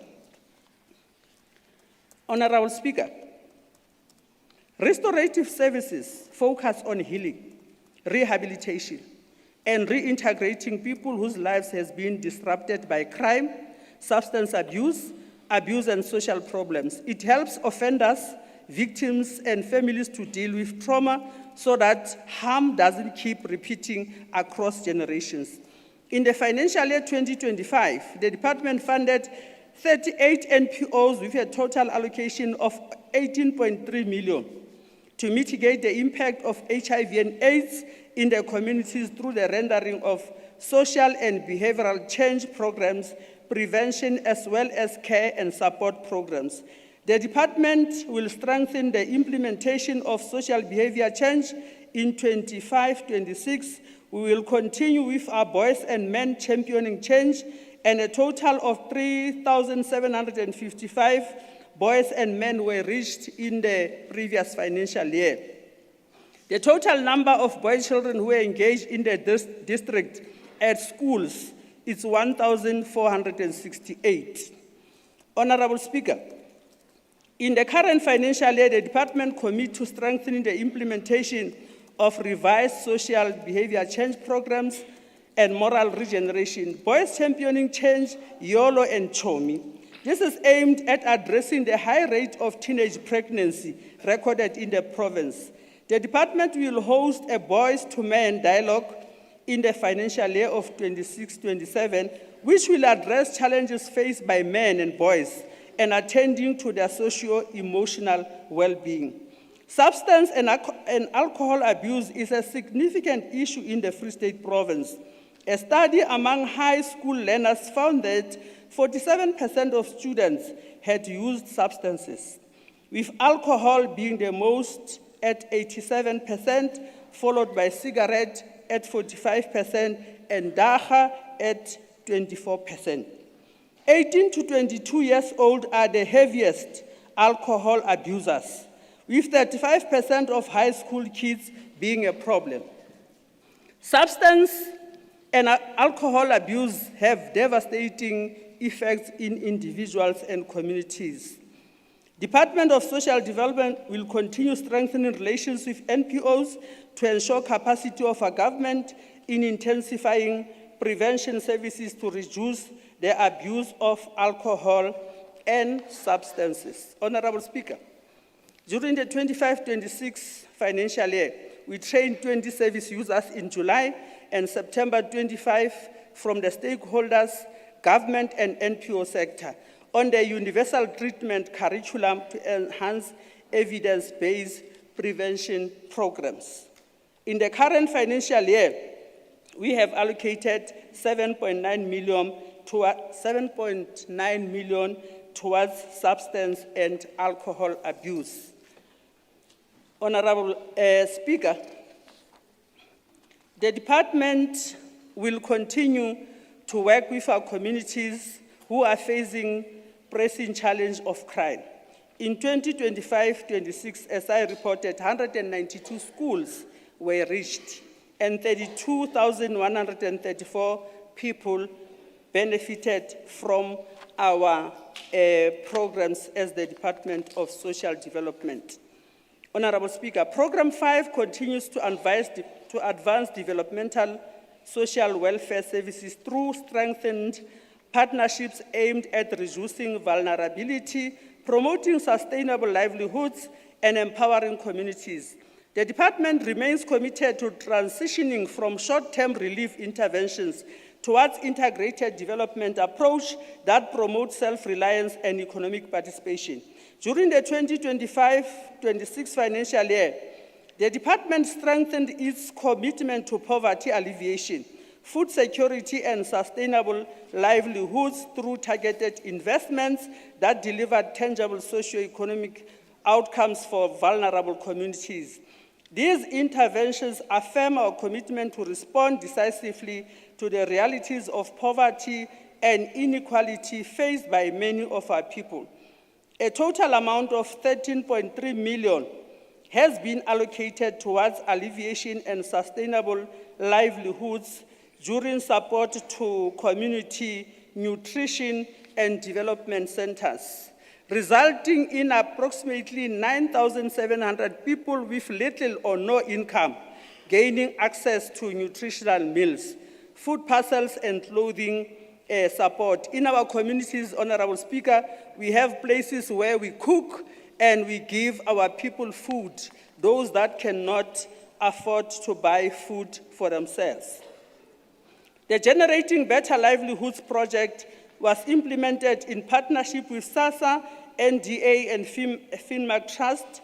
It was rolled out in Thabo Mfutsanyana, while consolidation constituted in the pilot district of Lejweleputswa and Kharib. Household profiling processes were strengthened through recruitment of officials and a 2-year contract to enable targeted interventions in our communities. A provincial Generating Better Livelihoods roundtable session was convened on the 25th of March 2026. For the 2026-27 financial year, the department will continue to support community nutrition development centers across the province, guided by the skills development and exit framework developed following both internal and external assessment. This framework will ensure that CNDCs transition from being primary food relief centers into structured platforms for skills development, enterprise support, and sustainable livelihood. Honorable Speaker, an amount of 14.8 million has been allocated for poverty alleviation and sustainable livelihoods will be utilized to strengthen this repositioning, enhance developmental programs, and facilitate the progressive exit beneficiaries into economic opportunities, because we cannot continue giving our people food every time, but we must empower them to make food for themselves. Through this approach, the department is making a decisive shift. During the 25-26 financial year, the department strengthened the Molo Makelwane program, which I spoke about, and in 2026-27 financial year, the department will continue to deepen these community-based planning outreach interventions, ensuring that government remains present and responsive in the daily realities of our people. This will include strengthening household profiling, expanding community dialogues, and intensifying the use of integrated outreach platforms such as the SASSA-led Integrated Community Registration Outreach Program called ICROP. The department will continue to partner with SASSA in implementing that program. Within this approach, the department will also focus on household profiling, as I indicated, but the same Molo Makelwane will also focus on assisting our people who has not registered to vote, for them to be able to register, and those that don't have IDs, Home Affairs is able to give IDs to those who qualifies to have these IDs. In advancing youth economic inclusion, the department allocated 2.8 million during 25-26 financial year for the funding of 10 youth-owned organizations, creating 9 work opportunities. In partnership with the National Development Agency, business management training was delivered to 180 youth participants who were funded organizations. In 2026-27, we will utilize 3.5 million for the cooperatives which are owned by young people. On women development, the department has supported women-owned organizations, including NPOs and NPC, and cooperatives with demonstrated potential for job creation, enterprise growth, and economic inclusion. A targeted call for proposal was issued, focusing on initiative supporting SRD grant recipients. The intervention was aimed at strengthening women and youth participation who are in cooperatives. In 2026-27 financial year, the department will utilize 1.5 million allocated for women development. Through the expanded public works program allocation, the department created 1,420 work opportunities. The department has further been allocated an incentive grant of 6.2 million, which will be utilized in the current financial year. Honorable Speaker, during the 25-26 financial year, the department made a deliberate decision to listen more closely to the realities faced by communities. We conducted a community-based study on gender-based violence and femicide. in selected Free State communities, engaging directly with survivors, community members, and frontline workers. The findings went beyond statistics. They reflected lived experiences and confirmed a hard truth. This is not a collection of isolated cases, but a recurring pattern, often in plain sight and too often without intervention. Therefore, gender-based violence and femicide will also be prioritized in the current financial year, because we cannot continue in a province where women are not safe when we have attained our freedom and democracy in the previous financial year. The outcomes achieved in 25-26, Honorable Speaker, as government, we rely and count on our partnerships with NGOs to deliver services to our communities. Allow me, therefore, to take this opportunity to thank the NGOs who give our people the responsibilities or work that is supposed to be done by the department, and we will continue to work with them and fund them, Honorable Speaker. I wish to thank and appreciate the support of the Honorable Premier in her absence, and the acting Honorable Premier, Jabu Mbalula. And I want to appreciate the work and the support given to us by the Portfolio Committee of Education, Health, and Social Services. I also want to thank the HOD and the senior management and all the staff of the department. I also want to thank the staff in my office, but I cannot conclude without thanking Mayor Ntusal Lapeng, ntate ya hlwekisang garden ya ka, di protector tsa ka, hobane they are always a motivation to me. And Honorable Speaker, I cannot conclude without thanking my husband, Mutaung Washalela. I thank you very much for the support. Bana baka ba bashimane, I appreciate the fact that you understand that you are sharing your mother with the people of the Free State. Even if I'm not home, you still take advices to my friends who would always mentor yourselves. I want to thank the people of the Free State for voting for the African National Congress. Elections are coming. Thank you.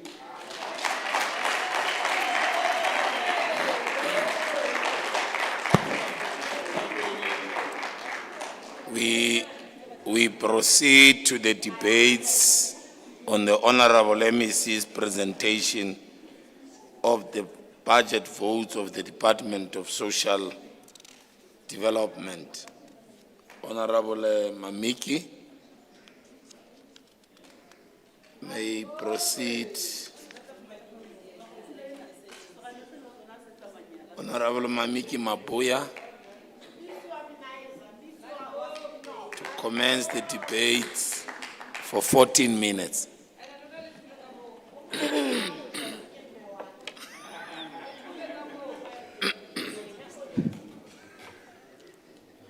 Honorable Speaker, Honorable Acting Premier, members of the Executive Council, members of the Free State Legislature, executive mayors, mayors and councillors, Marana Aruna Ashumpehileng, heads of departments and government officials, special guests including people of the Free State in general, and the people of Harip in particular. Esteemed ladies and gentlemen, Dumelang Molweni, Goeiemorgen, good morning. We rise today, Honorable Speaker, not as passive observers of a budget process, but as active participants in the unfolding history of our nation. We rise at a moment when the lived reality of our people demands honesty, courage, and ideological clarity. This is not a ceremonial exercise, it is a political moment. It is a moment that asks a fundamental question: whose interests does the democratic state serve? We ask because, Honorable Speaker, our view is that budgets are never neutral. They are instruments of power. They reflect political choices. They reveal whether a government stands with the poor or retreats into the comfort of privilege. As the African National Congress, we support this budget because we have never been ambiguous about our historic mission. We stand with the poor, the working class, and those who continue to bear the scars of colonialism and apartheid. We do so because we understand that the struggle for liberation did not end in 1994. It entered a new and more complex phase. Honorable Speaker, the democratic breakthrough was not an event, but a process, one that demands the continuous dismantling of structural inequality and the building of a just and inclusive society. As Nelson Mandela reminded us, I quote, "Overcoming poverty is not a gesture of charity. It is an act of justice," close quote.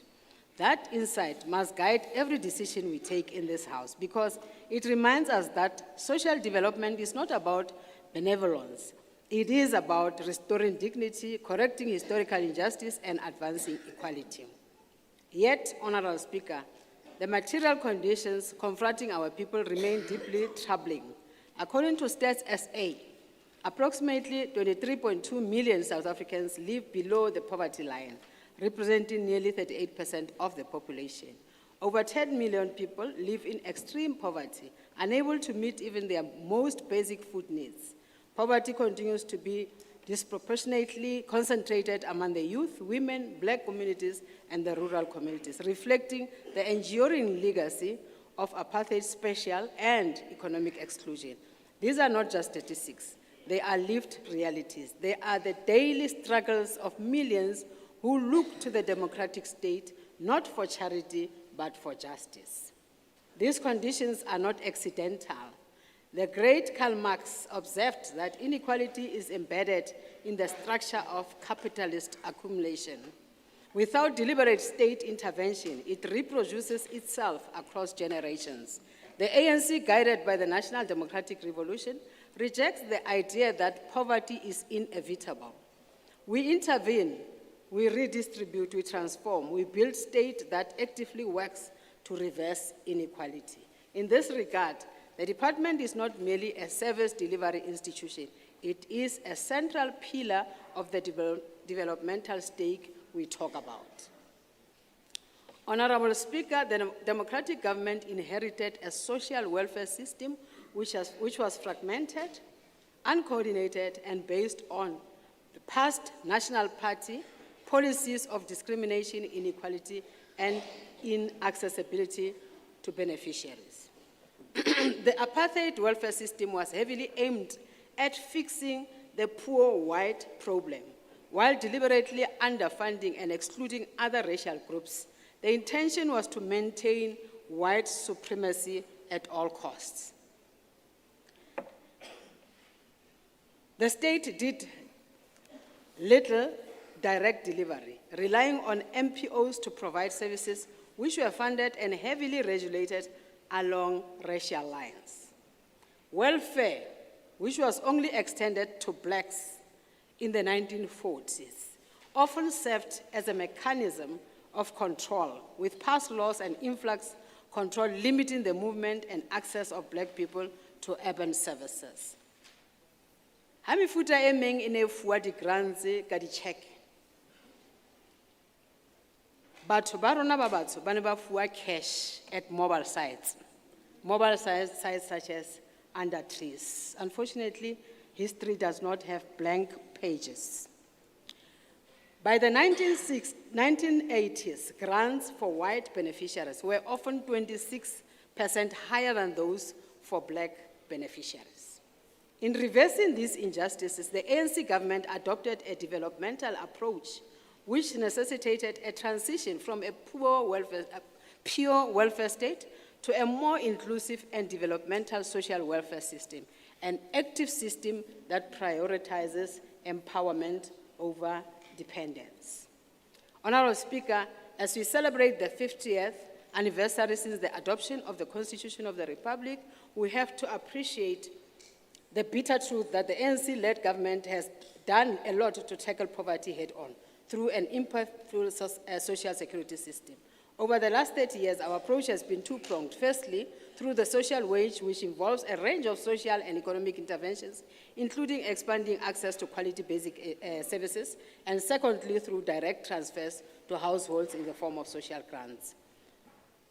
Honourable Speaker, the child grant has measurably improved school attendance and educational attainment. The old age grant, in turn, sustains entire households, particularly in rural and township communities, where pensions often become the only reliable source of income. The social relief of distress grant has stood as a critical buffer in times of economic hardships, shielding millions from the worst effects of unemployment and inequality. Yet, Honourable Speaker, we must firmly reject the tired, ideologically driven narrative advanced by some detractors who seek to caricature these interventions as fostering dependency.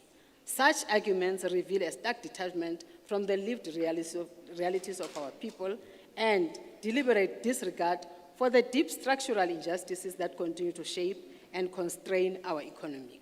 Social grants do not create dependency. Poverty does.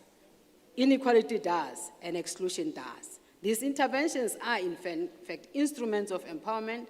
They stabilize households, expand access to opportunity, and enable participation in education and economic life. The budget vote, honourable members, in a society where wealth remains concentrated in the hands of a few, this budget advances a redistributive agenda that seeks to shift resources, power, and opportunity towards the majority who produce that wealth. It affirms the democratic state not as a passive observer, but as an active site of struggle, an instrument through which the people can reclaim economic justice and transform the structural inequality that persists. Honourable Speaker, an allocation of 1.434 billion, though constrained below inflation, is not merely a fiscal instrument. It is a political statement. It affirms that the democratic state must act with intention to expand social protection, confront poverty, and restore dignity to our people. MEC Hlalele, we applaud your agility in reducing the overall vacancy rate for senior management from 58%, with the intention to further finalize appointments during the 2026-27 financial year. This is highly strategic for leadership stability in the organization, provides safe environment where employees feel supported, and enhances performance at all times. The appointment of 109 social service professionals is not just a compliance exercise, but an act of defending democracy, as these are the frontline defenders of dignity and social justice. We welcome the appointment of 41 officials under Molo Mekelwane Household Profiling project.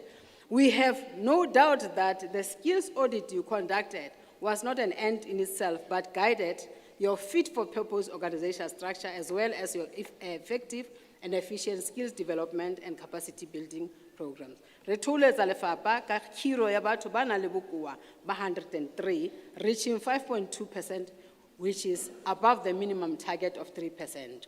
Bona ke botho e le ka nnete, you deserve a red carpet. We welcome your intention to appoint sessional doctors to secure care services, accommodating children and youth who are in conflict with the law.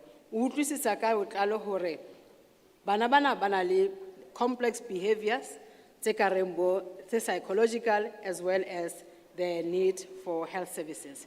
The investment of 9.5 million in skills development allows a deliberate strategy to build skilled, people-centered public service. Social welfare services give practical expression to the constitutional promise of dignity. The allocation of 29.1 million for persons living with disabilities, coupled with targeted interventions such as protective workshop, reforms, and skills development initiatives, advances the struggle for inclusion and equality, and we want to applaud you for that. Children and families stand at the center of our developmental agenda. The allocation of 158 million to NPOs providing child protection services ensures that the most vulnerable, our children, are shielded from abuse, neglect, and exploitation through programs such as RESIA, Reaching over 10,000 children, we are not merely responding to vulnerability, we are building resilience. The strengthening of family preservation program, supported by over 7 million, reflects a profound understanding that family is the a primary site of social stability. Honorable Speaker, restorative services represent the moral conscience of the budget vote. It recognizes that crime, substance abuse, and violence are not isolated incidents. They are symptoms of deep social fractures. The allocation of over 16 million for victim empowerment, alongside the expansion of shelters and GBVF intervention, is a decisive response to what has rightly been declared a national crisis. The establishment of a new shelter in Mangaung is not just an infrastructure, it is a lifeline. It ensures that victims are protected, that dignity is restored, and that justice is not a distant promise, but a lived reality. The Generating Better Livelihood program, now expanding to all districts, represent a bold and integrated response to poverty. It links food security to skills development, enterprise support, and market access. It ensures that beneficiaries do not remain trapped in cycles of dependency, but transition into sustainable livelihoods. Honorable Speaker, this budget is not without constraints, but it is rich in purpose. It reflects a government that understands that social development is not charity, it is justice. It is the practical realization of the Freedom Charter, the ANC Manifesto, and the conference resolutions of our movement. It affirms that the democratic state must act decisively to uplift the poor. As the African National Congress, we therefore rise in full support of the budget vote of the Department of Social Development, because it is a budget by the people, for the people, and it prioritizes the poor, the working class, the vulnerable, and the marginalized. It reflects our commitment to gender-responsive budgeting, youth development, and the protection of children and people living with disabilities. I thank you, Speaker.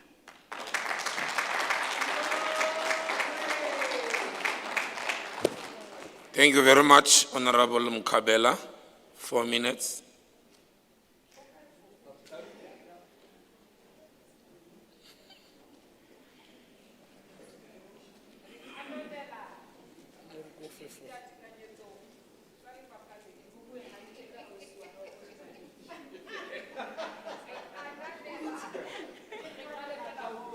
Oh my goodness. Yeah.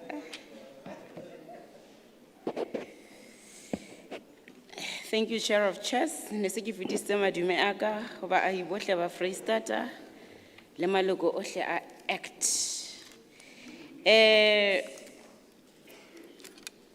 Chair of Chairs, a re lwane mare ntho ntse re bua ka yona ka taba ya lefapha la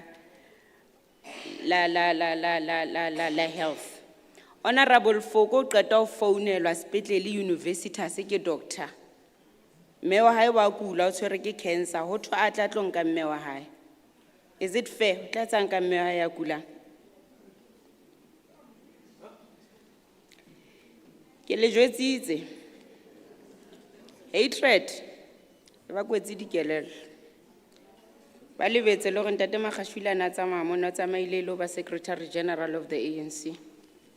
Mme ha ke mo.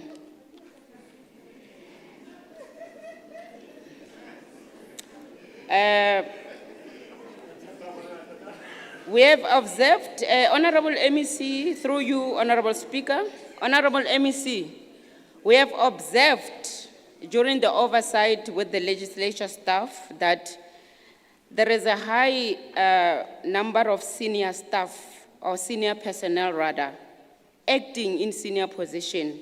What could be the reason? Robota ka moya wa Jesu eseng ka manyala. Gender-based violence recognition without adequate scale. While GBV is correctly identified as a crisis, funding for shelters and victim support remains relatively small compared to a scale of the problem. Prevention of problem dominates, but protection of infrastructure is insufficient. Ho bonahala hantle letona mona hore lefapha lena le hloka tjhelete e tomanyana. Substance and alcohol abuse, especially in this district, is a serious concern. We would therefore, as African Congress for Transformation, we would like to make a plea to the Department of Social Development to generate MOU with other sister departments or private sectors to make sure that communities around this district are taken care of by bringing programs and projects to keep our people busy and more active, and also to give them hope, especially young people. Batjha ba rona ba tletse mo ba etsa bana because ha hona dintho tse ba kgonang ho di etsa. Teenage pregnancy in this district has also escalated due to non-activities that are supported or that are taking place. Perhaps here, that's where the Department of Education, MEC Maboya, through you, Honorable Speaker, and the Department of Sports, Arts, Culture and Recreation, MEC Sifuba, thank you, MEC spokesperson of mine, can assist the Department of Social Development to make sure that we alleviate this monster of teenage pregnancy. With the huge socio-economic challenges that our country is facing in general, indeed, this department needs a lot of budget. We therefore do not support the budget of this department. Thank you.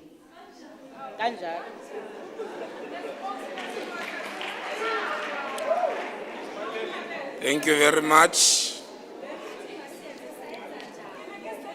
Honorable Clote, honorable members, honorable members, honorable members, you, honorable members, you are expected to conduct yourself in a manner befitting honorable members, to preserve the decorum of the House.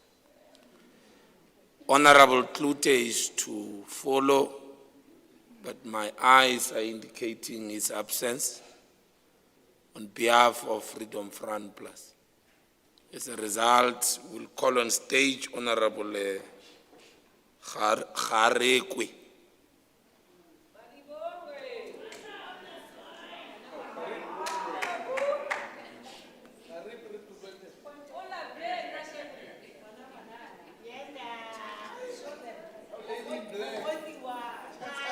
Honorable Zanele Sifuba, on a point of order.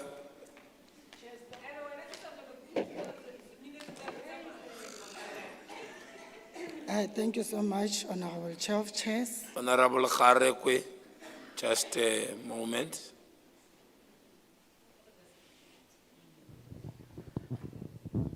Honorable Chair of Chairs, is it parliamentary for members not to support the budget that is going to pay their salaries and also deliver services to the people? That is not a point of order on the procedure. Honorable Kharekwe, please proceed. Honorable Chair of Chairs, the Acting Premier, members of the Executive Council, members of the Legislature, Marena Arona, Karib Executive Mayor, Mohokare Speaker, Bomajoro, the Speaker, le Makanselara, ohle ateng ka hara rona e ke sa ba bonang. Baahi ba Free State, setjhaba sa Lepoi, dumelang.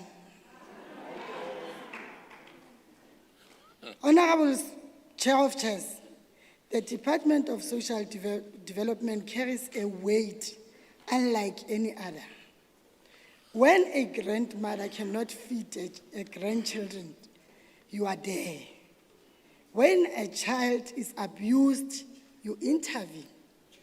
When a person with disability is marginalized, you advocate.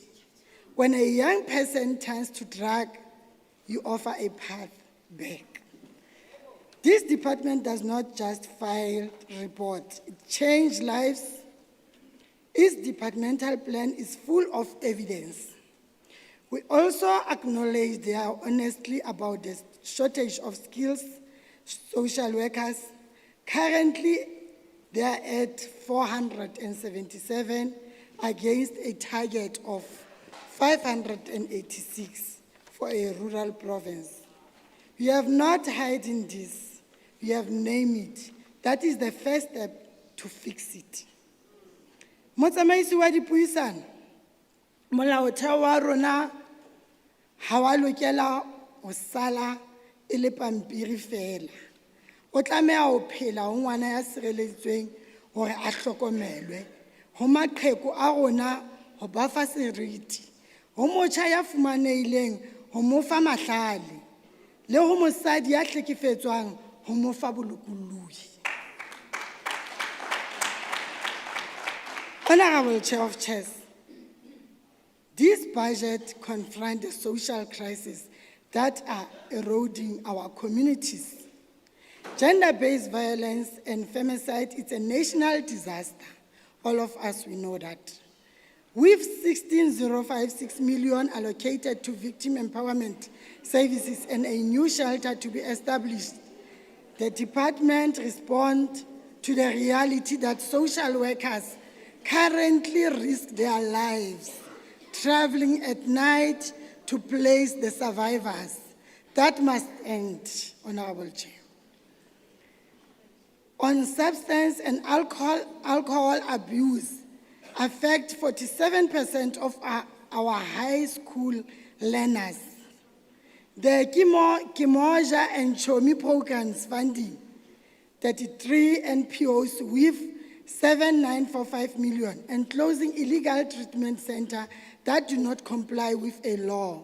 Prevention must be as strong as treatment if we want to protect our youth.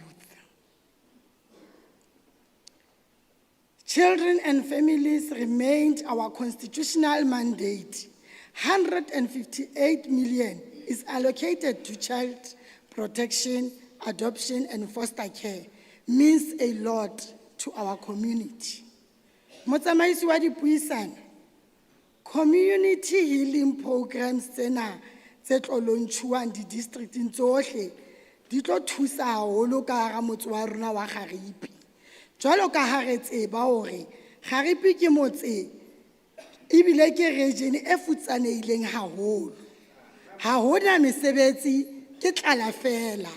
Trauma ya tlala e phahame haholo. Tlhekefetso ya bomme le bana e jele sitsi ka hara Garipi. Taba ya dithethefatsi yona ke hloba boroko. Honorable Speaker, Honorable Chair of Chairs, we are aware that the department has maintained an unqualified audit opinion for 5 consecutive years. That reflects discipline, financial management, strong oversight by the audit committee, and a management team that act on audit findings. But we need a clean audit. This shows that the department can make it. Motsamaisi wa dipuisano, disebediswa di nyenyane empa ditlhoko di ngata. Jwalo ka re se re hlalositse hore budget ya department ena ke budget e nyane haholo empa budget ena e jere setjhaba ka kakaretso. Empa tekanyetso ena e tsepame, e na le boikarabello, mme e beha batho pele. E le ka lekanyetsa thuso ya hanghang le ho ntshetsa pele nako e telele, mme e matlafatsa tshebedisano le di-NPO ha re ntse re tlisa boledi ba ditjhelete. Ka mabaka ana motsamaisi wa dipuisano, mokgatlo ona o moholo wa ANC o tshehetsa vote 7. Ha re netefatseng hore pono ya molaotheo wa rona e fetoha nnete bophelong ba moahi e mong le e mong wa Free State. Honorable MEC, ho na le public participation e ileng ya etsuwa ka molawana o tshireletsang maqheku a rona. Re thabetse molawana o haholo MEC hobaneng ha re batle ho bona maqheku ana a rona a hlekefetswa. Re thabetse ho bona hore molawana o tshireletsa ditokelo tsa maqheku a rona hore le bona ba bone ba bolokehile ka dinako tsohle. MEC o e tshwere ka bohaleng mme Mahlalele, mme ANC e a leboha.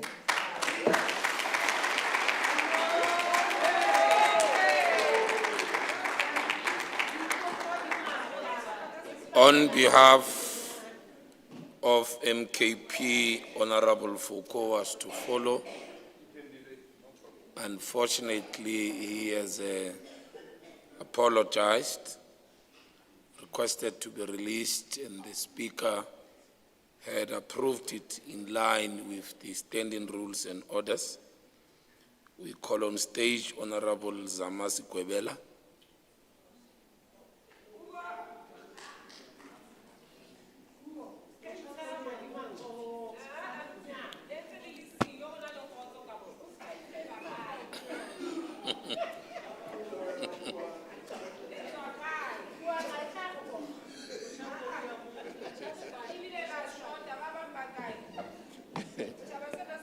Honorable Chairs of Chairs, Honorable Acting Premier, members of the Executive of the Legislature, House of Traditional Leaders, Marina Ating, Bomajoro, speakers and all councillors, heads of the department, Setjhaba sa BETHULIE, Masepaleng wa Kopano, Stregeng sa Kgaripi, Free State ka kakaretso dumelang. Re mokgatlo wa African National Congress ra kgolwa ho mmeng ra dumela hore budget e thebotsweng ke MEC Hlalele e bua haholo ka dintho tseo batho ba habo rona ba shebaneng le tsona every day. Ho mmeng re budget ena e afema commitment ya African National Congress o bona hore we build a caring, inclusive, and just society. Mara ho bohlokwa to say that the Department of Social Development occupy a unique and a critical space in the government and the society. It is a department that responds when families are in distress. It is a department that protects the vulnerable. Ki yona department eo e tsosolotsang seriti mo se senyehileng teng. Ho mmeng re bone ha MEC a hlalosa a re ba appointile di-officials tse ka bang 41 programmeng ya molo makhelwane ho ya ntlo le ntlo ho bona maemo ao matlo ao di-family shebaneng le ona ho mme re a ananela. Re le mokgatlo wa ANC re le mona tsatsi la kajeno Bethuele le Phoi re budget ena na se budget e fela ka ditekatekanyetso kapo ka dinomoro ke budget e mabapi le seriti le batho le seriti le ho phela and ho latela metsi le metsana ya rona hohle ra tseba hore di-families tsa rona ka for matlo ana le diphephetso tse ba tobaneng le tsona ho latela ho bona hore ba meeta ditlhoko tsa bona jwang tsatsi ka letsatsi. Ho mmeng budget e thebotsweng ke MEC Hlalele e strengthena ho bona hore na diphephetso tseo re responda jwang ho tsona ka di-programe tse latelang. One ke program ya social relief, Ya bobedi ke program ya food security initiatives. Ya boraro ke support for vulnerable households. And then in tse tswang ke lefapha ha se the interventions tsa nakwana fela. These are the essential tools that ensures no one is left behind, irrespective of their color, or na odula kae, ka Free State, o phela jwang, tshobotsi ya hao e jwang. Hodima moo, tshireletso ya setjhaba, rona re le mokgatlo wa African National Congress re believe out tshireletso ya setjhaba ke motheo o setjhaba se nang le tekatekano e iketseileng ho bolela hore re believe more or because of re be more equal society who building one to our society. And then the key priorities that this department will protect the vulnerable groups. They include bana bao ba hlokang for tlhokomelo le tshireletso. Bo mogolo maqheku le bonkgono. Batho bao ba phelang ka bokoa. Hommeng le batho bao ba leng mahlasipa a gender-based violence and femicides. So, I support this budget because it ensures the continued support for bana le batjha, the care sentence tse teng ka hara Free State, and then shelters for victims of abuse. Tse MEC a buileng ka tsona hore ba beile tjhelete e ka bang ka 7.5 million for alcohol and substance abuse, and also the program that promote safety and well-being of our communities. We must be clear, because a society that does not protect its vulnerable, the most vulnerable it would have failed in its moral duty. Honorable members, social development is not only responding to a crisis, but it is about building strong families and resilient communities. It is a budget that we support that strengthened the families, that also supports the parenting initiatives, the community-based services. Chairs of chairs, ho bohlokwa hore re nne re hopole hore hohle mo re tsamayang teng ka hara naha le ka hara Free State hore re tsamaya re na le nalane ya hore mmusong o fetileng o ile wa tshwatla di-family units through forced removals, migration, labor, and urban pass laws. So this budget, through its program, it builds strong families, because strong families are a foundation of building a stable community. And stable communities are a foundation for a prosperous society. And a prosperous society is what is contained in the African National Congress strategic task of building a society that is non-racial, non-sexist, united, democratic, and prosperous society. So, ho tswela pele wena chairs of chairs, batjha ka hara department enana, ba central in the developmental agenda, and a budget enana ya ba support hommeng e etsa lead investment through the skills development programs, through the social employment initiatives, lo support youth-led community projects. Because tamile re bona hore batjha ha ba fumane fela support, mar banka karolo ho ayeng bokamoso ba bona ho latela di program tse teng ka hara lefapha, and ho leng jwalo re a supporta re le mokgatlo wa African National Congress.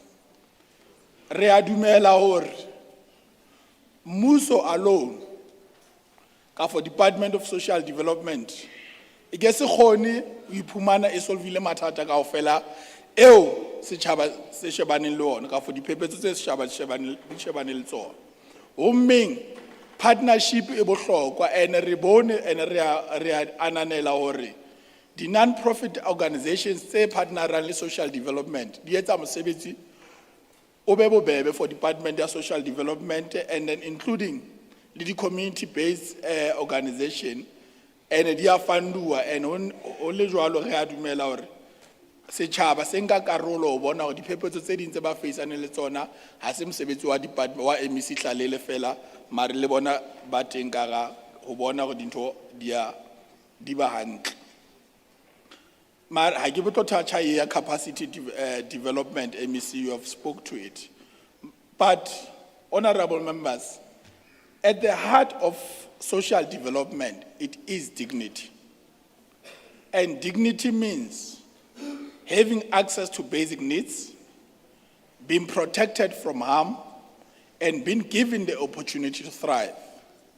This budget restores dignity to those who have been marginalized.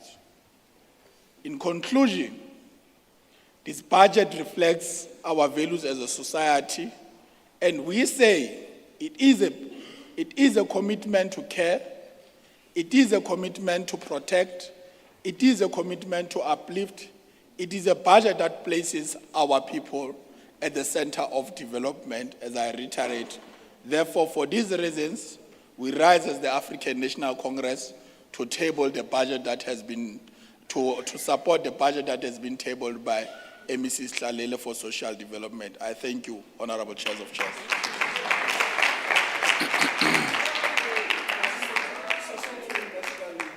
Thank you very much, Honorable Chavalala.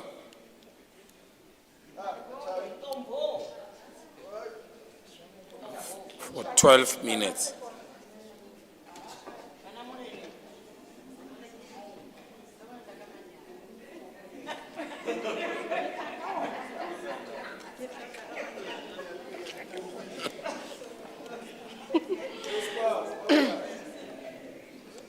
Honorable Chair of Chairs, honorable members, marena a teng letsatsi la kajeno, setjhaba se hlomphehileng sa Lephoi, re le mokgatlo wa EFF re dumelang.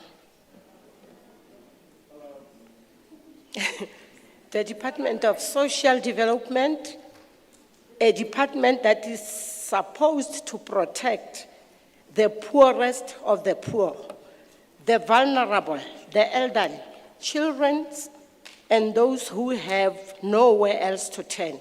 But the painful truth is this, the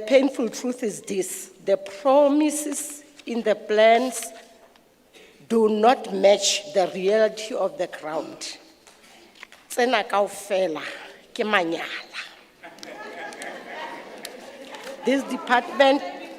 This department often speaks about dignity, care, and building a better life.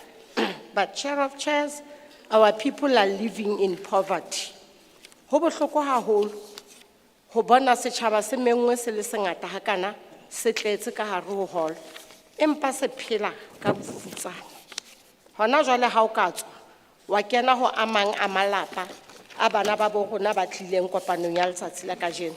Ha o tswa o ka tswa o theola dikgapa go bona maemo. Honorable Chair of Chairs, a careful reading of the annual performance plan over the past years show a department that is good at writing documents but very weak at implementations. Old plans and promises. The real question is, what has been achieved?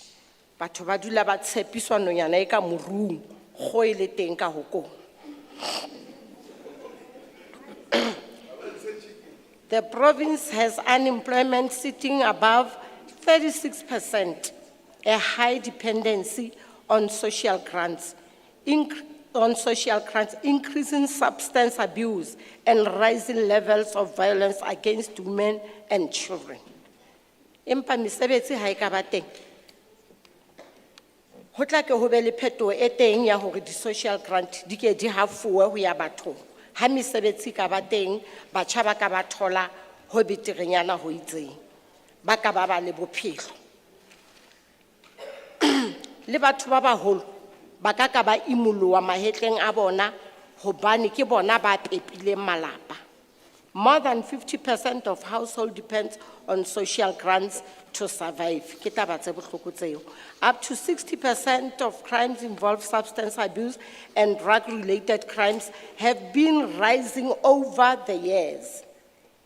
Yet what is the response? One facility, in Charlotte Maxeke, with only 40 beds operating at full capacity. Kere bed heads 40, Honorable Chair of Chair. In a province facing a drug crisis, this is not even laughable considering the seriousness of the issue at hand. Hare ke ra dula re etsa oversight ka nako tsohle. Re sa etse taba ya mohlamane pula enang. Re tla dula re bona hore mathata a teng ka hare ho di-facilities tsa rona. Let us talk about children's. The department records in its own reports that there are thousands of orphans in the province, rising number of child-headed households and children still involved in labor. There is no expansion of services in our communities. There is no expansion of services in our communities. Honorable Chair of Chairs, another serious concern is the failure to support non-profit organizations